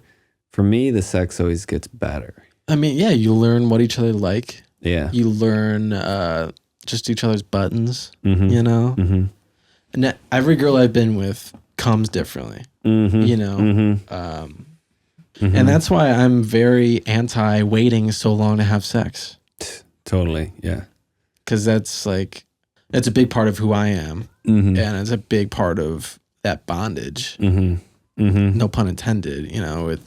But I think there's like, I don't know. I think with loneliness too, even if I am dating, I'm very much like a quality, like touch, quality time spent together. Is that your love language? Yeah, I guess. I don't even know what the other ones are. What is it? It's gift giving, acts of service, gifts or something. Yeah, words of affirmation. Yeah, gifts. I don't need any of those. No, I just want someone quality time. Yeah, I just want someone next to me. You know, and sex, which is part of that. So you would be okay like dating a deaf and mute girl? Preferably that's not your deal breaker. That is my ideal woman. Deaf and mute, is that what you said? Yeah. Yeah. That sounds perfect. There's no dating app for them though, because they can't see the screen. Yeah. They need a Braille iPhone. They make those, yeah. Damn. Well, to go back to the very beginning of this, that's maybe how you could make a dating app better. Right, yeah. Didn't you bring that up like way back at the beginning dating? of this? Yeah. Yeah. It's got it. Wow. I mean, that actually is what would make dating apps better, is if it wasn't about visuals. Right, dude. All voice. Or what if it was a dating app that when you actually got to the point of swiping, you had to see the person. It was like a room you went to. There was like, they were set up around town. Yeah. And you'd be like, okay, I just matched with this person. Now I need to go into this box where we both look at each other's real faces. Their genitals before their face. Imagine how crushing that would be though. Yeah. You go and you're like, hi, dog. I like that idea though. I like that. There's a dating app that you only interact out of the app. Yeah.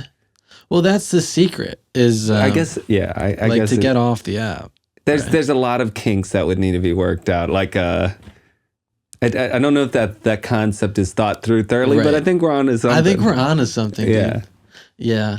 Yeah. Like how can you, I think in general, that's what I would like to see in everything. And especially with AI coming out and stuff, is how can technology serve to get us away from technology? Yeah. How can it serve to put people into face-to-face interactions more than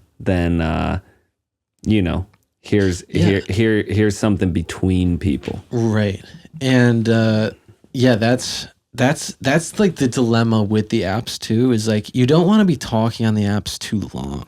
Is like you want to get off them and actually converse with people. Yeah. And a lot of people aren't like, I pride myself on being a good texter. I respond promptly. And there's a lot of, I think girls do this more than guys.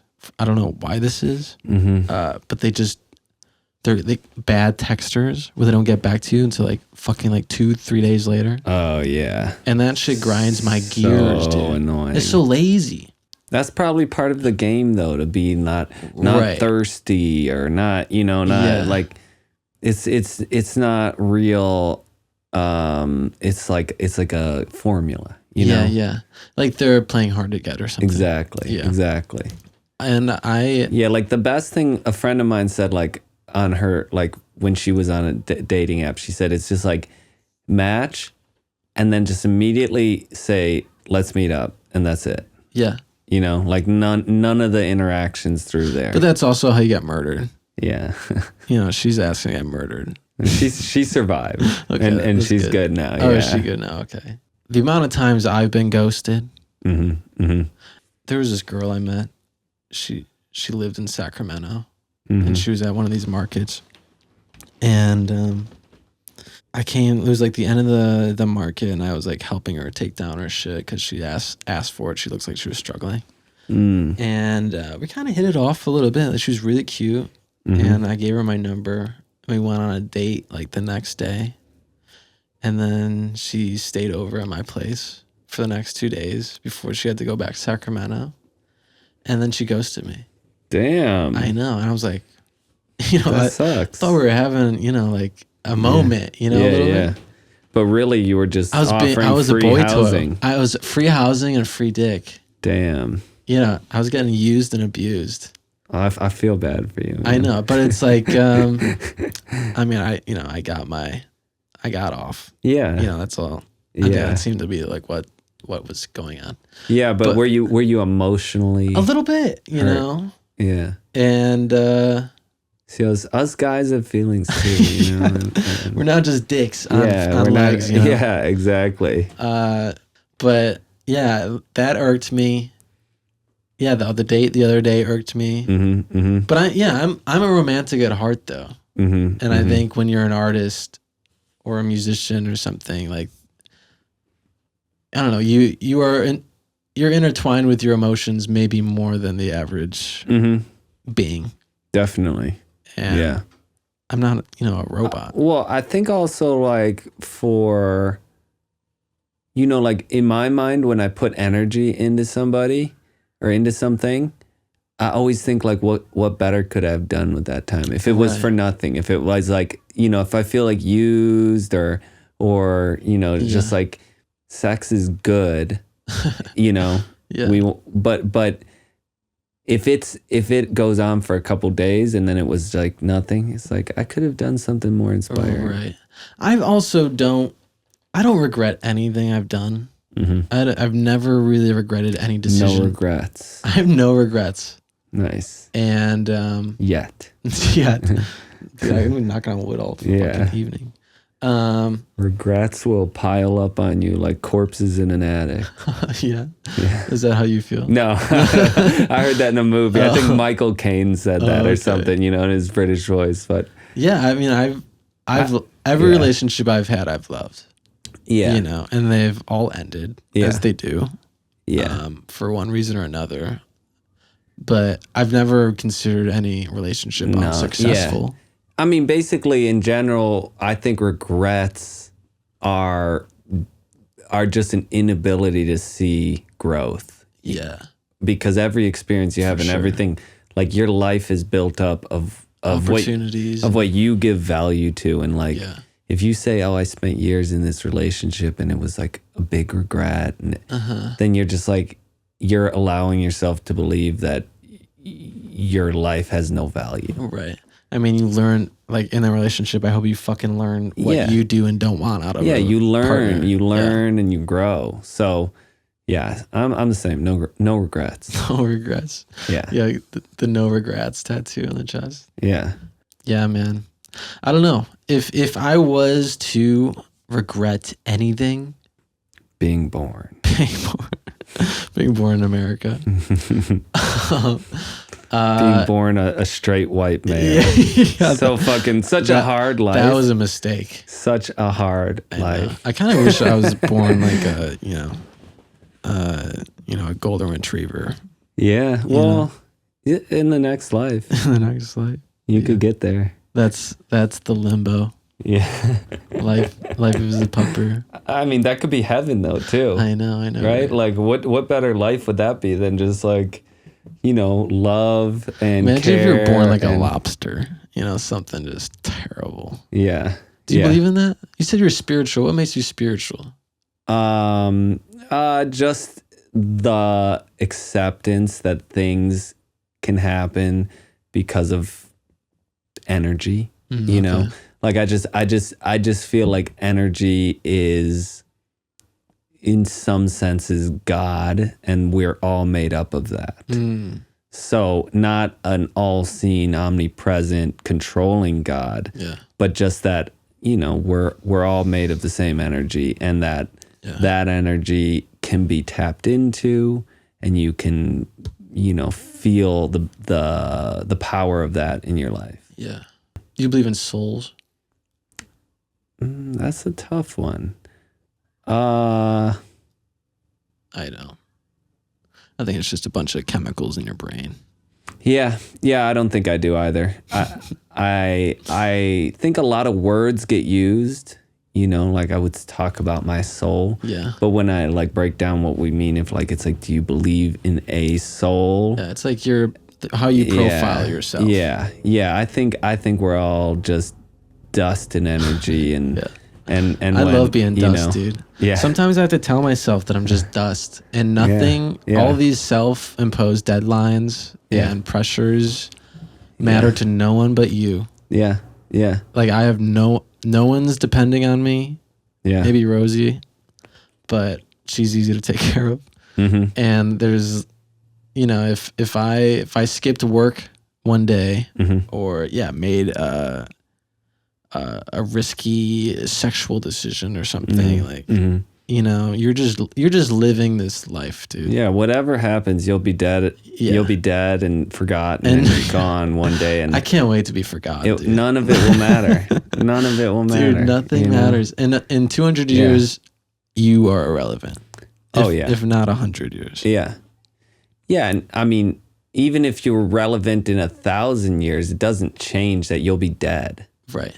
You know, like it doesn't matter at all. How would you want to die? Gory? In a splatter? I guess I'm not above being afraid of death, so I would like to die before I get like really decrepit. Yeah. But what you see with people is the closer you get to death, the more you fear it. And that's why I think there's these old people that have such poor quality of life, but are still fighting every day to survive. Because it's a scary thing to know that like once you die, everything you own is just not yours anymore. It doesn't matter. So I think like peacefully in my, like when my body is still good. At whatever age, if I can stay healthy and happy. 45. But like, I hope I at least have 10 more years or something, I hope that, I don't want to be buried either. Like, I hope they just throw my body in like the lion pit. Definitely at the not Zoo, buried. Definitely not buried. No. Yeah, like, only thing is that could be traumatic to like anybody else in your life. Good. I don't want to. I want to be a memory. You want to be like They do it in the middle of like a Circus Olay act. Your kids are like, I wish we didn't need to see Daddy get eaten by a tiger, but like you had to see it, kids. Yeah. Sorry. Yeah, I just want to die peacefully before I become decrepit. Okay. That's it. I think that's what we all not want. buried. Do anything with my body. I don't give a What fuck. about But kids? don't Do you want preserve kids? it. Yeah. Yeah. I would like kids just so I can like, you know, give them all your shit. Yeah. Share the shit I've learned and inspire them. You know, that's how I feel. Dope. I feel the same way, but it feels like a luxury to have a kid. Well, it is. It is. Yeah. It's just I don't know how. At least you know, your entire life is like, how do I bump up that income to make it possible? But yeah, like our parents were just having kids. Like, yeah, I could afford a kid. Yeah, and I mean, in anything in life, if you can't afford it, you'll make it through. Yeah, right. You'll do something, you know, You're whatever not just gonna it is. die. Yeah. I think overanalyzing big decisions is a problem of our generation, especially because like there's so much pressure to like not struggle. Yeah, it's got to be. You got to have it all figured out. I would love to have a lot of kids. Yeah. Honestly, like it would be so rewarding. Yeah, big family vibe. Yeah. Just like I always loved that growing up because my dad, you know, wanted to attend like so many cousins at the parties and shit.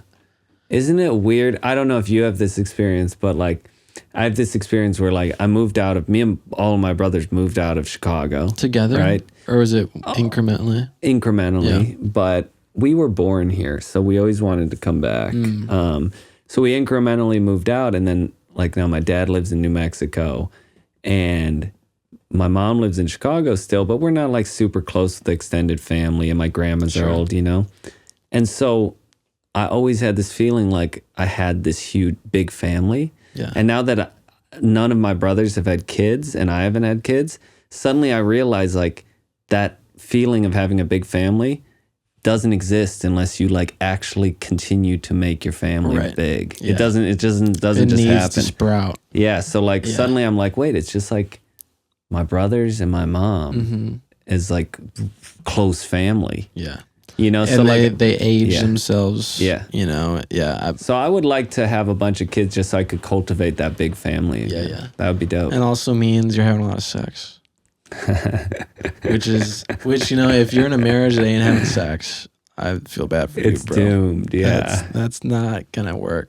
Yeah, I also had my dad's side of the family was big, but my mom's side of the family was like all Italian, and it was also big. We would have family reunions everywhere, which I fucking loved. They were like in the middle of the summer, and it was like next to like a pool and like water park type thing, and just barbecuing and hanging out with family you haven't seen all year, and yeah, dude, I do have a love for it, but at this point in my life, I don't have the ability to make it work. Yeah, you know, unfortunately. Yeah, I don't see too many spaces for cribs in here. No, they're gonna be suspended from the ceiling. Yeah. I would make some room for it, though. You could do it. I believe in you. So, dude, do you have anything you want to promote? Anything coming out soon? Any projects?